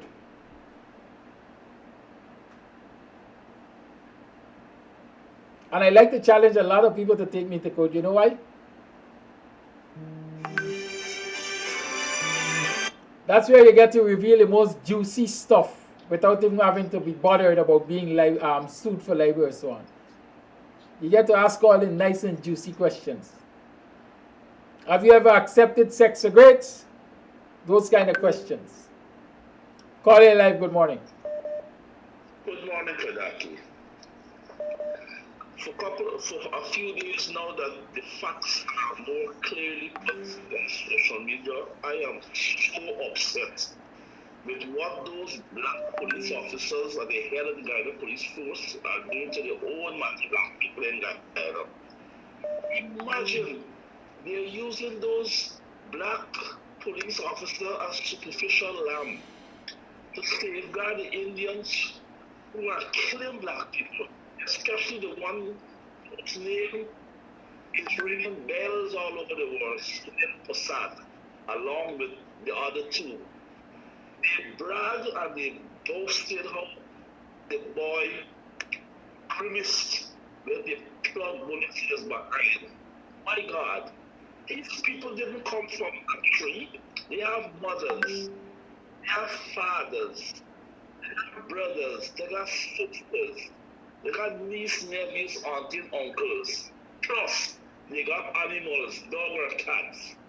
You have to do them like the Jamaicans do when they come to take you out. If they don't get you, take out those above, including the animals. That is what Guyana needs right now. Trust me. This thing has gone too far now. God, you mean we go to all this inhumane action with slavery? We have reached a place now where we could call home. And that is what these indentured truths are doing to people who legitimately own that country. What the hell is going on in Guyana? I have been saying this a long time. Some people have to understand that to have a change, lives have to be lost. Sacrifices must be made, but better will come. And it will come through force. This is the time to rise up and take back your land. This nonsense has got to stop. If you can't get Sunil, get his relatives. If you can't get Bujan, get Bujan relatives. End of story. Thank you. Have a good day. Thank you, caller. I don't know what you will get your relatives for. I don't know if the relatives will tell you about the crimes. It is they who have committed the crimes. It is they who must answer. You think the relatives know? Or they can answer? I don't know. Somebody say Watts will arrest me. Well, so be it. Call it live. Good morning. Good morning, Barkadaki. Good morning to all. This is something present that for me that is happening this morning, that you're talking about this morning, you're addressing this morning. I'm talking about Freddie Kissoon. I think it's about time that somebody addressed Freddie Kissoon, right? With all of the racist, bigamist columns he's been doing, writing he's been doing. This dude, indeed. I can remember, back in early 90s, I had a friend that used to attend the University of Guyana, and she told me about 2 times that she had to pull him up because he was approaching her for trying to hustle her for grades and for good marks and for different things, and so indeed he is a person like that. And I think it should have been addressed a long time ago, and I don't know why Dr. Hines and people like Mark Benchcap, who know him very well, never addressed him and never addressed his behavior in the newspaper. I get as an intellectual, Dr. Hines wouldn't really address that, and I respect that still. But this dude, Freddie Kassoon, he's a racist, halfway intellect, and he's always trying to belittle black people, and talking for the PP government who took mad advantage of him. They made him not leave his, in the 90s. They made him not leave his house after 7 o'clock or after 6 o'clock in the afternoon for a few years. They threw feces in his face. They did him all sort of things, and the same black people, Dr. Hines, Mark Benchcap, and others, represented him, and this is the payback he's doing for them by trying to belittle black people and talk against black people. And so I think I'm happy that you are addressing him. That's my comment. Thank you. Thank you, caller. The lines remain open. 6225933 is the number to call.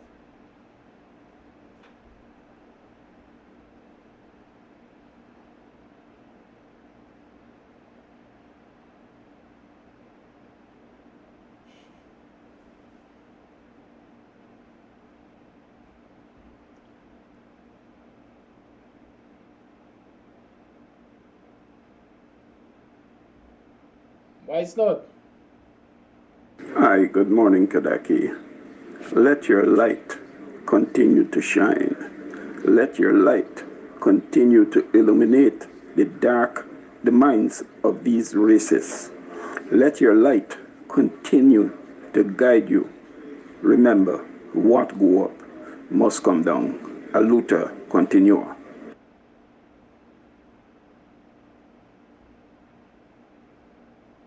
Lines remain open. 6225933 is the number to call.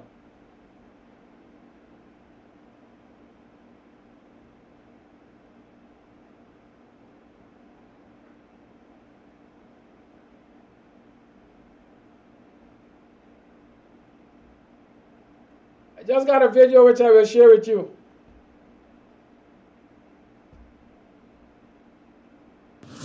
Like I said If this morning, the powers that be are interested I in like to solving record certain high-profile crimes and alleged...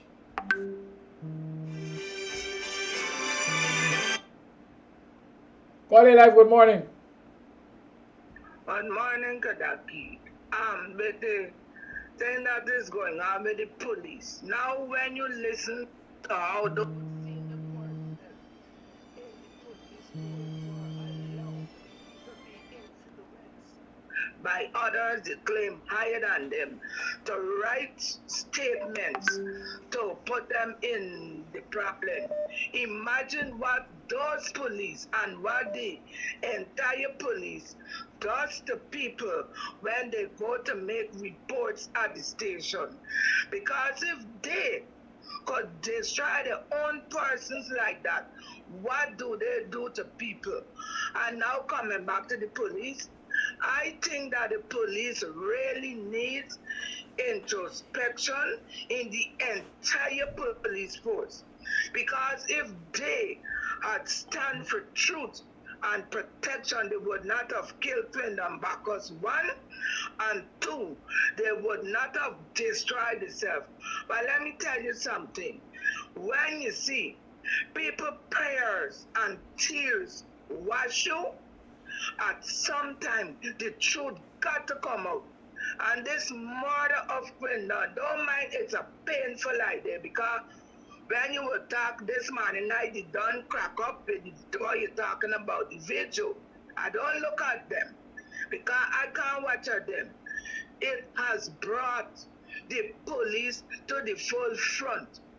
And I am giving my support to the protesters to standing up to make certain that after this issue with Wyndham Bacchus is over, the police must never ever attempt to do what they did.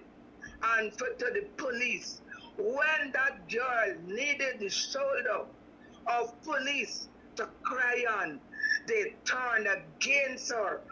And I know now that Shawnette Ballers must be sitting down and rejoicing to see that many of them who didn't give her a shoulder for her to brace and a hand to hold her up, because she alone been protesting many times, they now sit down to see the type of doggedness that the police force is offering to the higher officials. Now coming back to Fred Kissoon, everybody knows Fred Kissoon is a lucky. I went on protest with Fred Kissoon. And you see it in him. And when we must remember, with all we shedding light on the Wyndham Bacchus issue, we must not forget the Isabel report, because right about now, you ain't hearing nothing but the report, you ain't hearing nothing about the install regime. And I want them to copy, they don't copy from England, let them see what is going on with the Prime Minister in England and now all his cabinet. Yesterday, I think they had a total about 50 resignations hitting him. Those people will do that because those people want a pristine, clean character that they could say, look, we stood up for our right cause. That's why we walk away. Let the installed regime and its members see what is happening in the world around. All bad and wicked governments are crumbling, and Guyana is Guyana is walking the same path.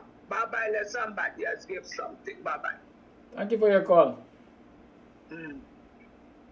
6225933 is the number to call. Oh, I said I have a video to share with you. This is Travis Chase reporting on the nature of the Guyana police force. Y'all don't lose sight of this thing, It's a set of wicked people, corrupt organizations supposed to be serving the people and earning our taxpayers' money. Listen there.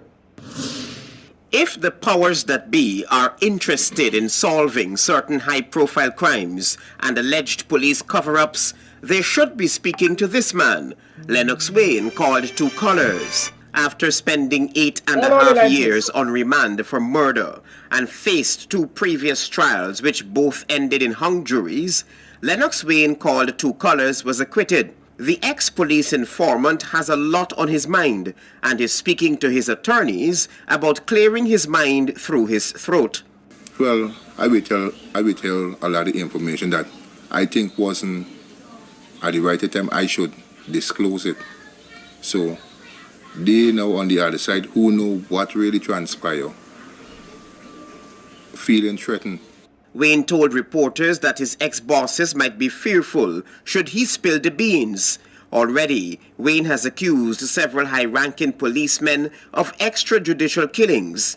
One such case is the killing of 3 young men on South Road outside the KNVC Hotel and 2 others in the Diamond Housing Scheme area. On October 12, 2013, cousins Jermaine Canterbury and Mark Anthony Joseph, called Two Grand, and Romario Govaya, all residents of Old Buxtonian, were shot in what police said was a shootout near the KNVC Hotel. On December 7, 2013, at Diamond East Bank, Demerara, Paul Bascom, a resident of Diamond Housing Scheme, and Alberto Grant, or Alberto Mustafa, called Muki, were shot dead during an alleged shootout with the police. Wayne did tell Nightly News some time ago that while the police had claimed that the men were all shot dead during armed confrontations, the youths were gunned down without firing one single bullet at the police. Now, Wayne says he's prepared for anything.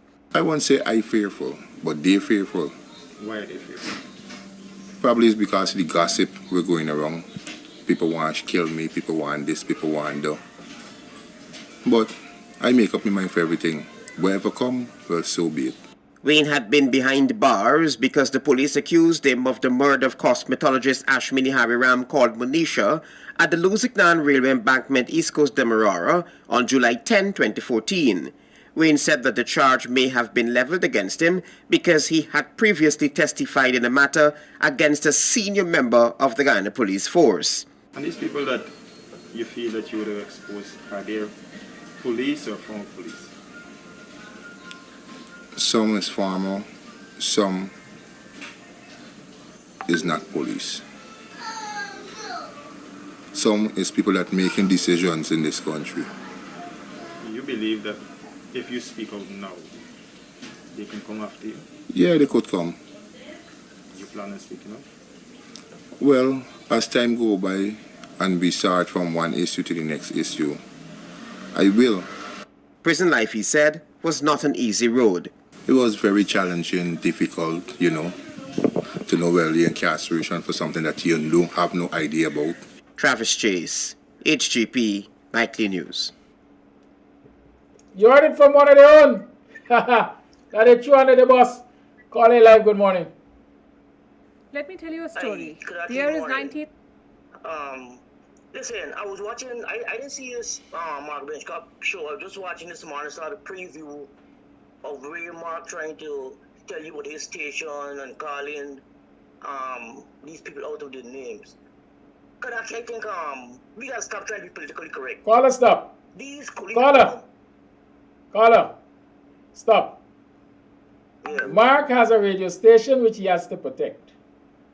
And like you rightly said, if he allows the use of certain terms on his radio station, then the broadcast authority will go after him and they would be happy to shut him down. We don't want that. Okay, all right. Very well. All right. Let's move on. Okay, all right. But what I'm saying, what I'm saying though, these people have no qualms in calling us black man and whatever derogatory terms they need to address us as. So I don't see why we should got a problem in calling them police, because that's what they are. When it comes to Freddie Kishun gotta remember, when Sean Hines and all them throw shit on the face is under the coalition administration, he get justice. You understand? Under the coalition administration, he get justice. Now he turn back because us and tell us but who's racist and who is not racist side of thing. And if you watch it, Freddie Kishun's face, racism is printed on it.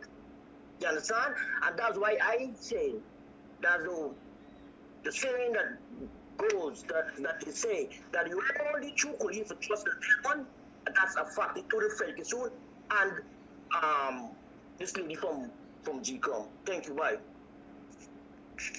Thank you, caller.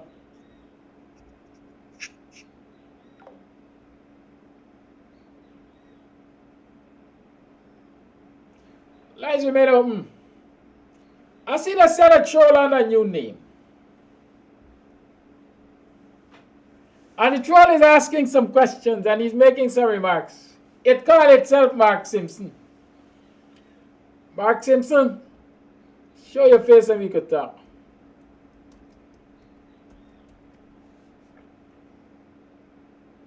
You see, that's the thing, I am known.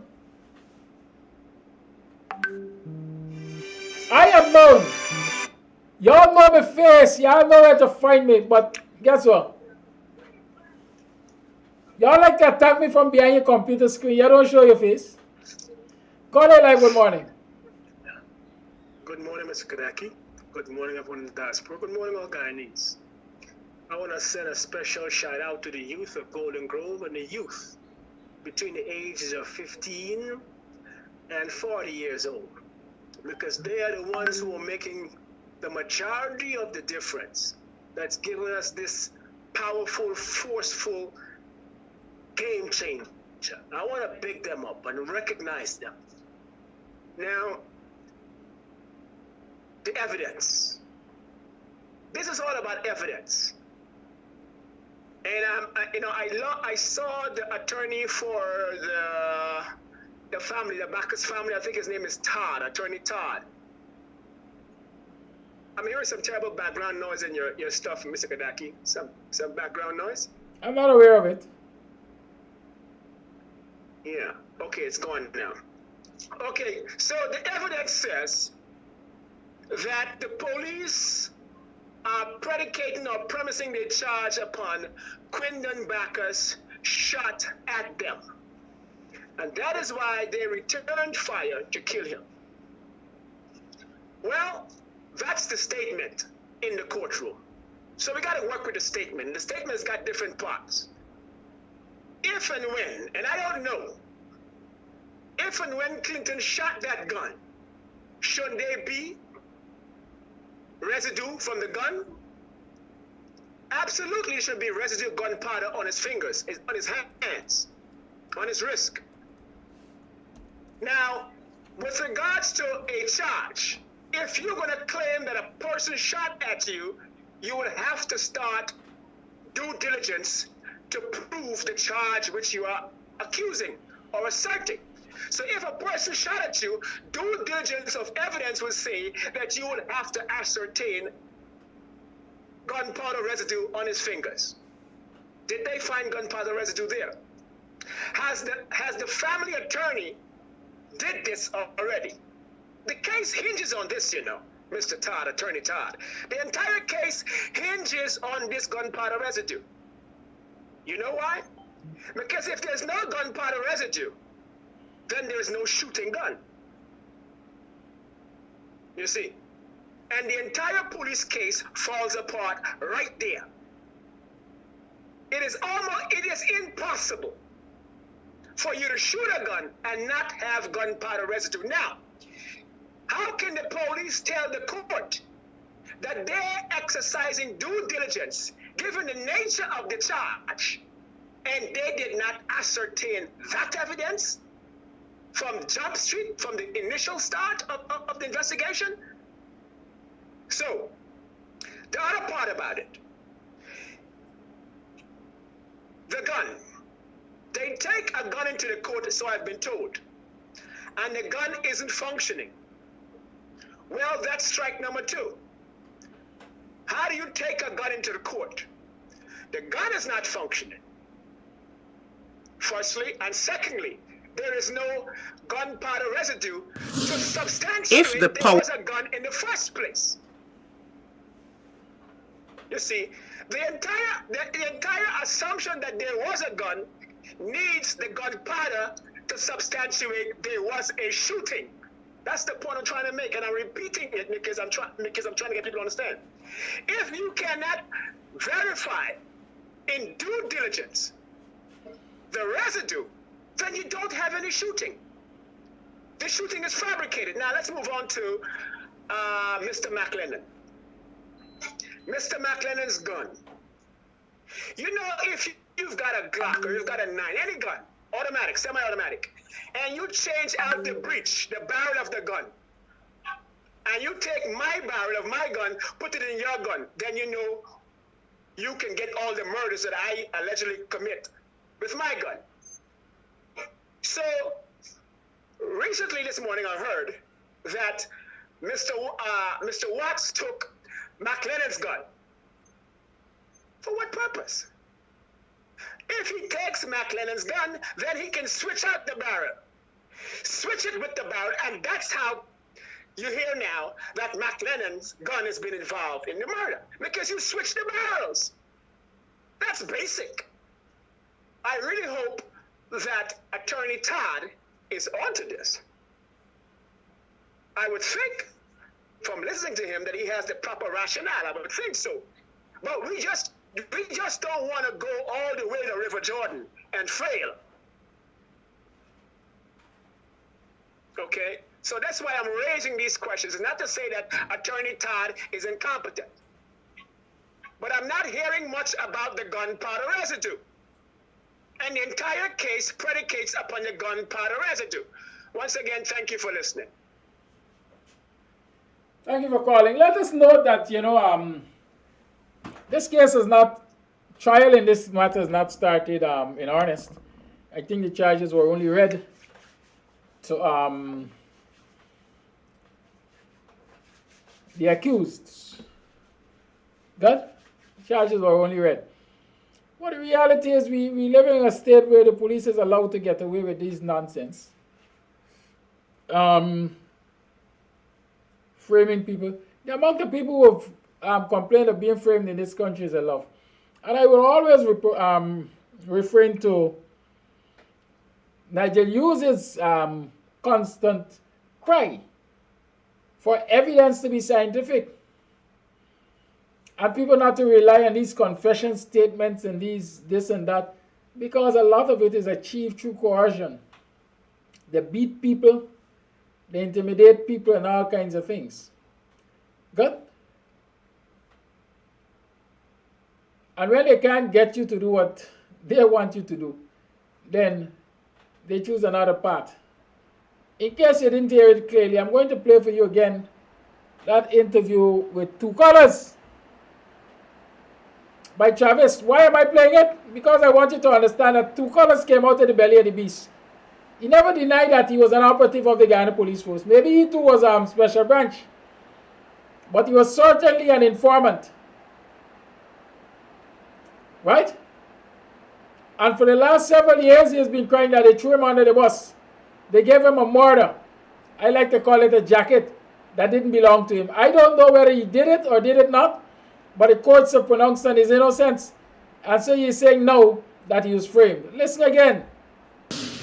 If the powers that be are interested in solving certain high-profile crimes and alleged police cover-ups, they should be speaking to this man, Lennox Wayne, called Two Colors. After spending 8.5 years on remand for murder and faced 2 previous trials which both ended in hung juries, Lennox Wayne, called Two Colors, was acquitted. The ex-police informant has a lot on his mind and is speaking to his attorneys about clearing his mind through his throat. Well, I will tell a lot of information that I think wasn't at the right time. I should disclose it. So they now on the other side who know what really transpired, feeling threatened. Wayne told reporters that his ex-bosses might be fearful should he spill the beans. Already, Wayne has accused several high-ranking policemen of extrajudicial killings. One such case is the killing of 3 young men on South Road outside the KNVC Hotel and 2 others in the Diamond Housing Scheme area. On October 12, 2013, cousins Jermaine Canterbury and Mark Anthony Joseph, called Two Grand, and Romario Govaya, all residents of Old Boystown, were shot in what police said was a shootout near the KNVC Hotel.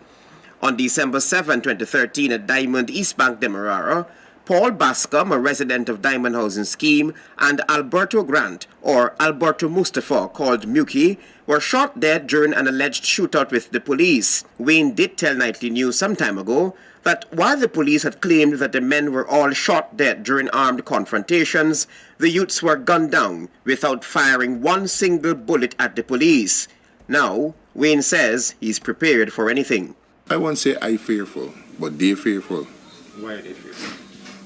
Probably it's because of the gossip we're going around. People want to kill me, people want this, people want that. But I make up my mind for everything. Whatever come, well, so be it. Wayne had been behind bars because the police accused him of the murder of cosmetologist Ashmini Hariram, called Monisha, at the Lusignan Railway Embankment, East Coast, Demerara, on July 10, 2014.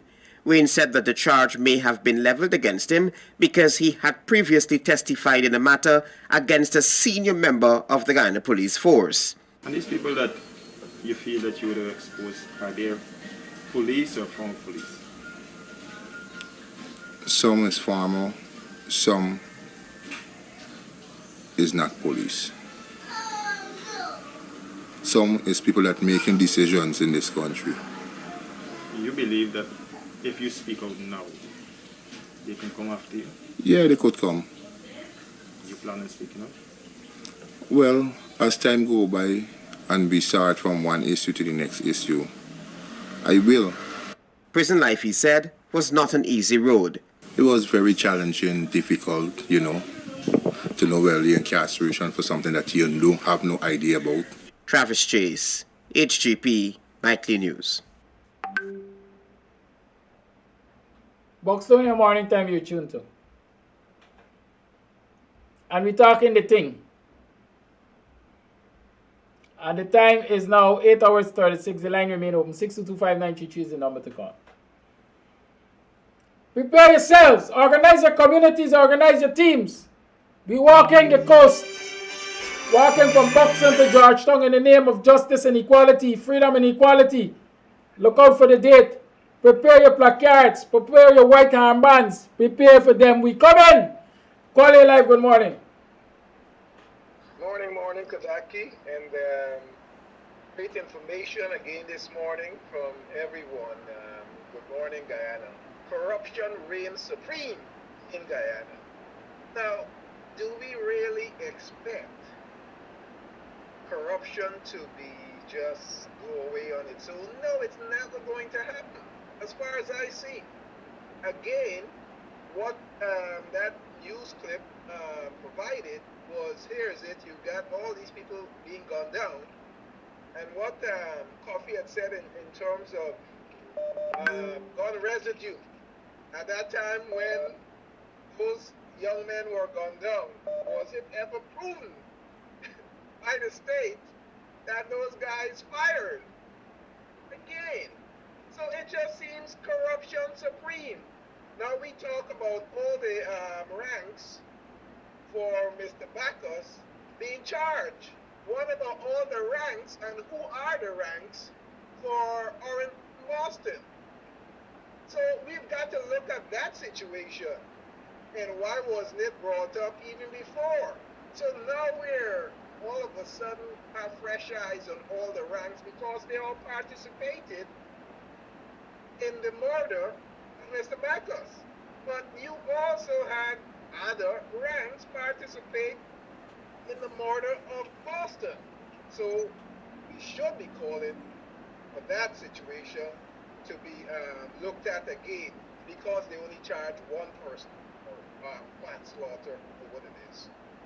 So for some reason, I really do not see any progress. I really don't see Guyana getting any better. I see it getting worse, because the dogs have already been loose. And even when you have a new government, say the AP, and you get back in there, it's going to take years to root out, if they want to root out the criminals from top to bottom.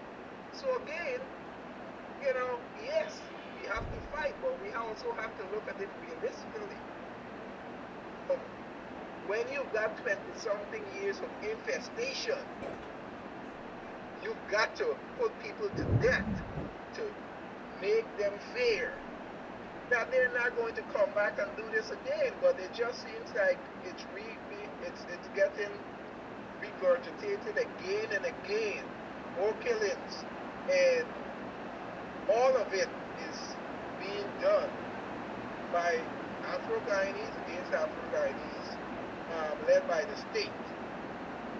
So I really do not see any hope. I'm pessimistic about this because I really don't see Guyana getting any better. Matter of fact, the corruption index is going to increase with the way things are going. And, you know, it is hard, especially from the African Guyanese folks there.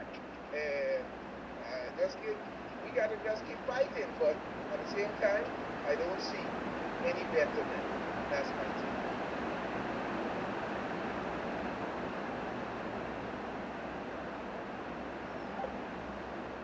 Thank you for your call.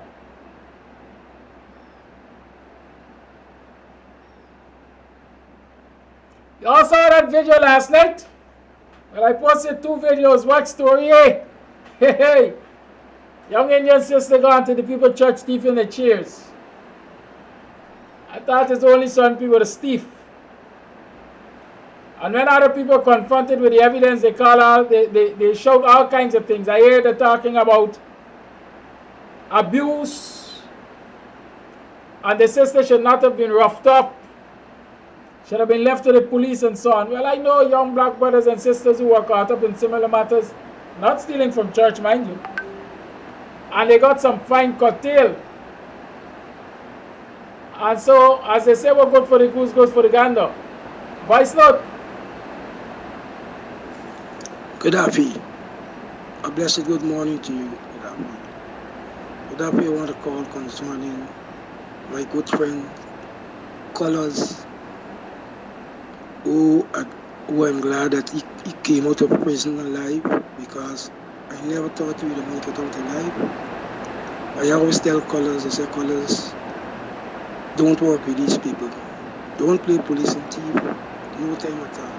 I always tell him, do not get connected with these people. But he chose to be informant. I couldn't stop him, because I always tell him, I say you're gonna end up like 90 and the others who work for them and end up being killed by them when they had enough of them. I always tell him not to be like Williams, Axel Williams and them, because I show him that, well, he know that he's the till Axel and everything. But what I'm saying that he gotta go to his lawyer and make certain he spill out everything. He mustn't give peace here and peace now and peace thing. Let his lawyer get everything and let people like Caesar come to justice. Caesar must be jailed, because Caesar orchestrated a lot of black brothers dead, giving them work for do, and afterwards organizing for their life go down the drain. He could tell you about Caesar, because he worked with Caesar, Colors. Worked with Caesar. So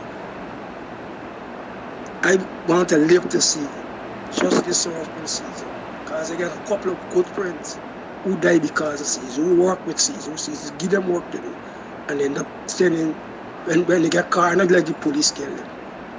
That's all I have to say. Have a good day.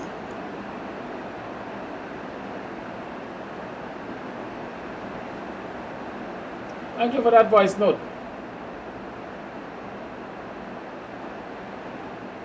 It's now 8 hours 43.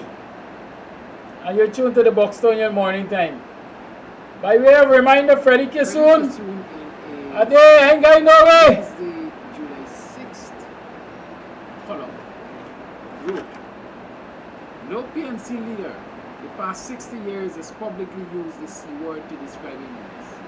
Last week, one of the 5 persons that comprised the WPA, Kidaki Amsterdam, in an interview with Mark Benchcup, described the PPP government and the PPP. Freddie Kissoon in his Wednesday, July 6th column wrote, no PNC leader the past 60 years has publicly used the C word to describe immigrants.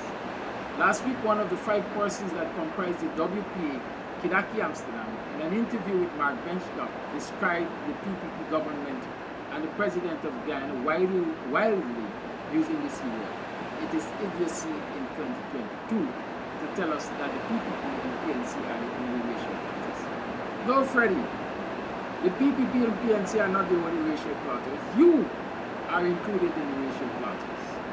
Can you remember taking Barjagio to court, or being taken to court by Barjagio for saying that he is an ideological racist? Well, here are the example of some others. And the fucking next thing is, police now against fucking police. There is the next thing. The fucking police, them all look like a fucking thief. Yeah, black man just like fucking jump houses. Yeah, fucking Matty Black man, shoot you like Matty Black man. You mother scunt in your fucking sense. Eh? The fucking man down there in Ghana. Oh, mother scunt is the policeman. Yeah, I gotta look for. Kill the police out. No fucking kill the people who are not. Yeah, old Matty Black man, shoot at Matty Black man. I mother scunt have some fucking racist now, eh? I'm mother's gonna do this bad black man. And I'm mother's gonna get sent. Like I can never fucking go to school. I need to go fucking school. I'm mother's gonna do this bad. I never see fucking black man so yet. Eh, burning up fucking people vehicle. But hey, black people and poison your mother's gonna out keep a party.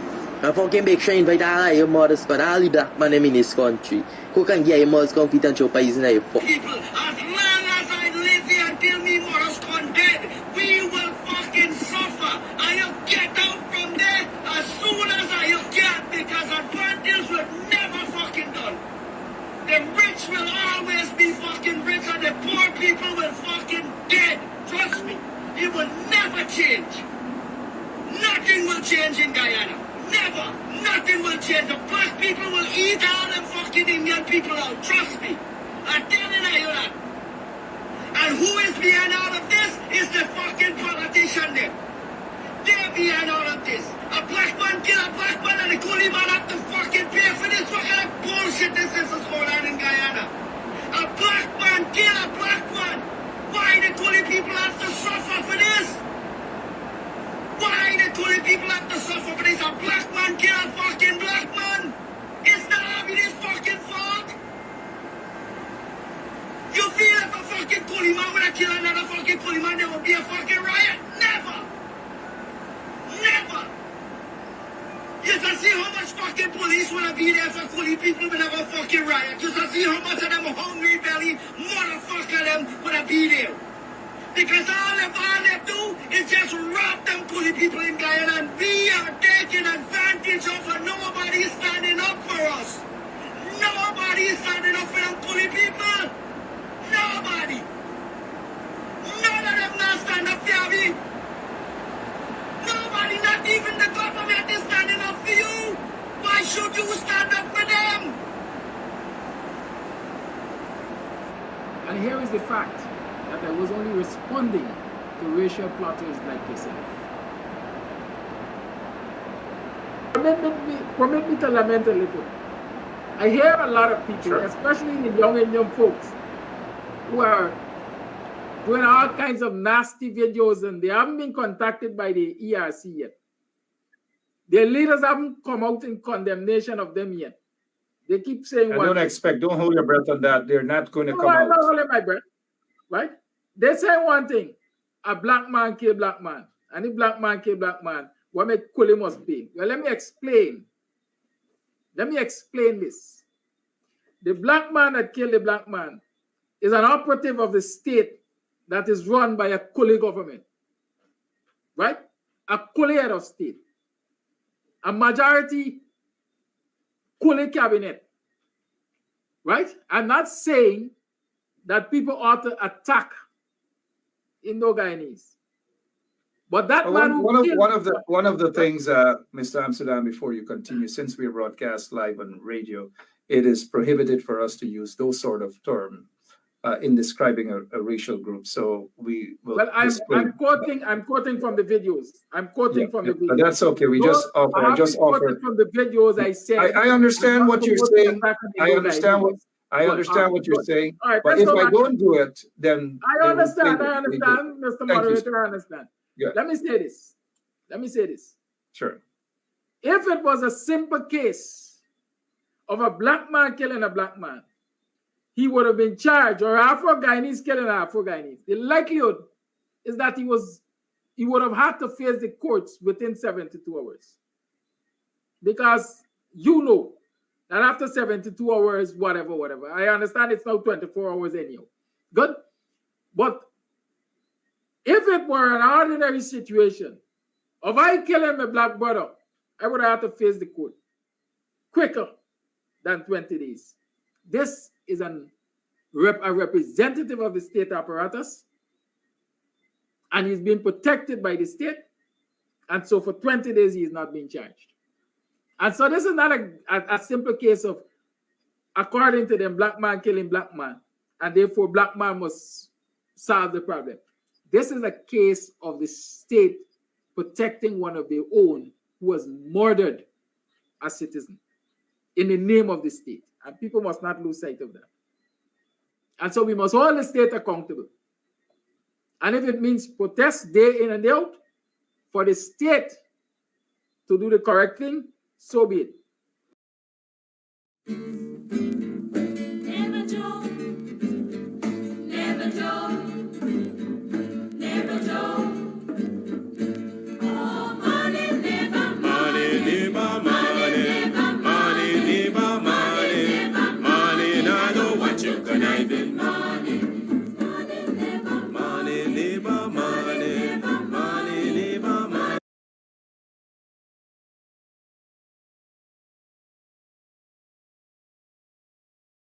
At 9 minutes to the 9 o'clock hour, in case there are no other voice notes to be played and no other calls to be taken, I'd like to take my leave of you Wish you all the best. Go there and join the people at Golden Grove. Yes, there's a voice note. Good morning, Kadaki. Let me tell my black brothers out there who are working with the Guyana Police Force as informers. No way Jack Dio would allow you guys to walk around freely after you left the police force with secret in your head. No way. He's gonna pass you, he's gonna kill you. You understand me? So he would not allow you to walk freely with those secrets. And that guy Colors, it's a shame upon them. So a shame that he killed so much people. And you know what? They want to live. They want to live the same life that they're taking away from people. You know? Come on, man.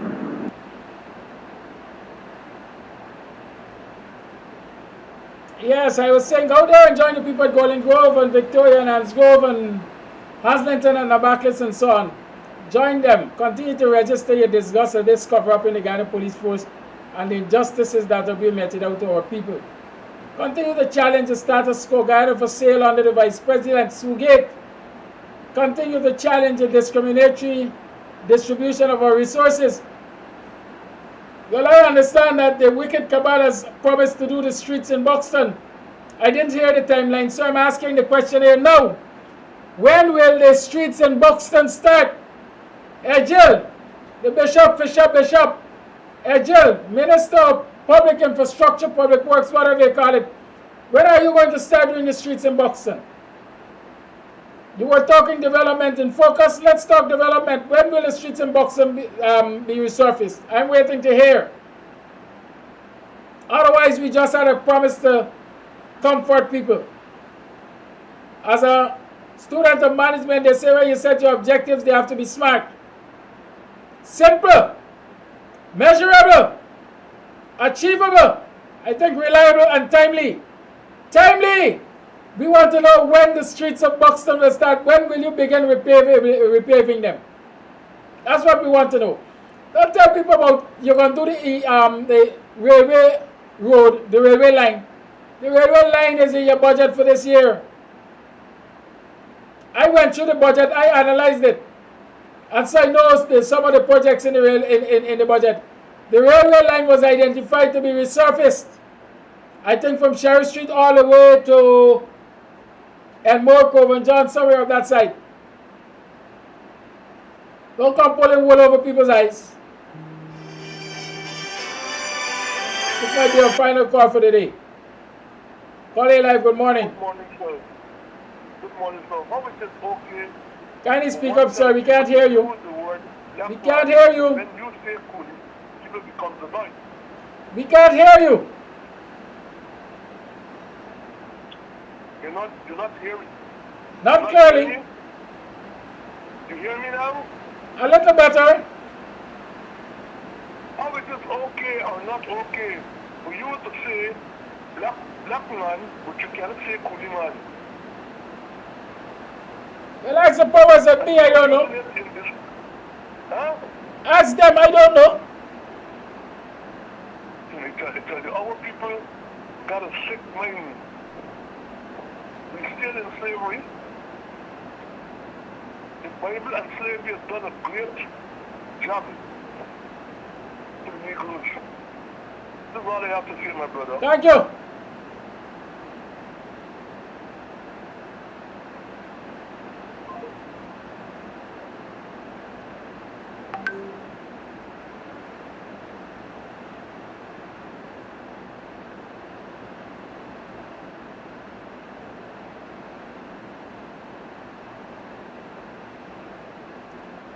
Okay, folks, we'll talk tomorrow morning. Join me for another program of Buxtonian Morning Time tomorrow as we continue to analyze the issues and talk about them. Tomorrow is Free Talk Friday, so let's talk freely tomorrow. Y'all don't be worried. British Prime Minister Donald Trump II has been removed from office. He's not going to stay there as a caretaker Prime Minister until such time that he's replaced. How is it that citizens can get their politicians to be removed from offices in other parts of the world, but not in Guyana. Y'all tell me, not in Guyana. Why not in Guyana?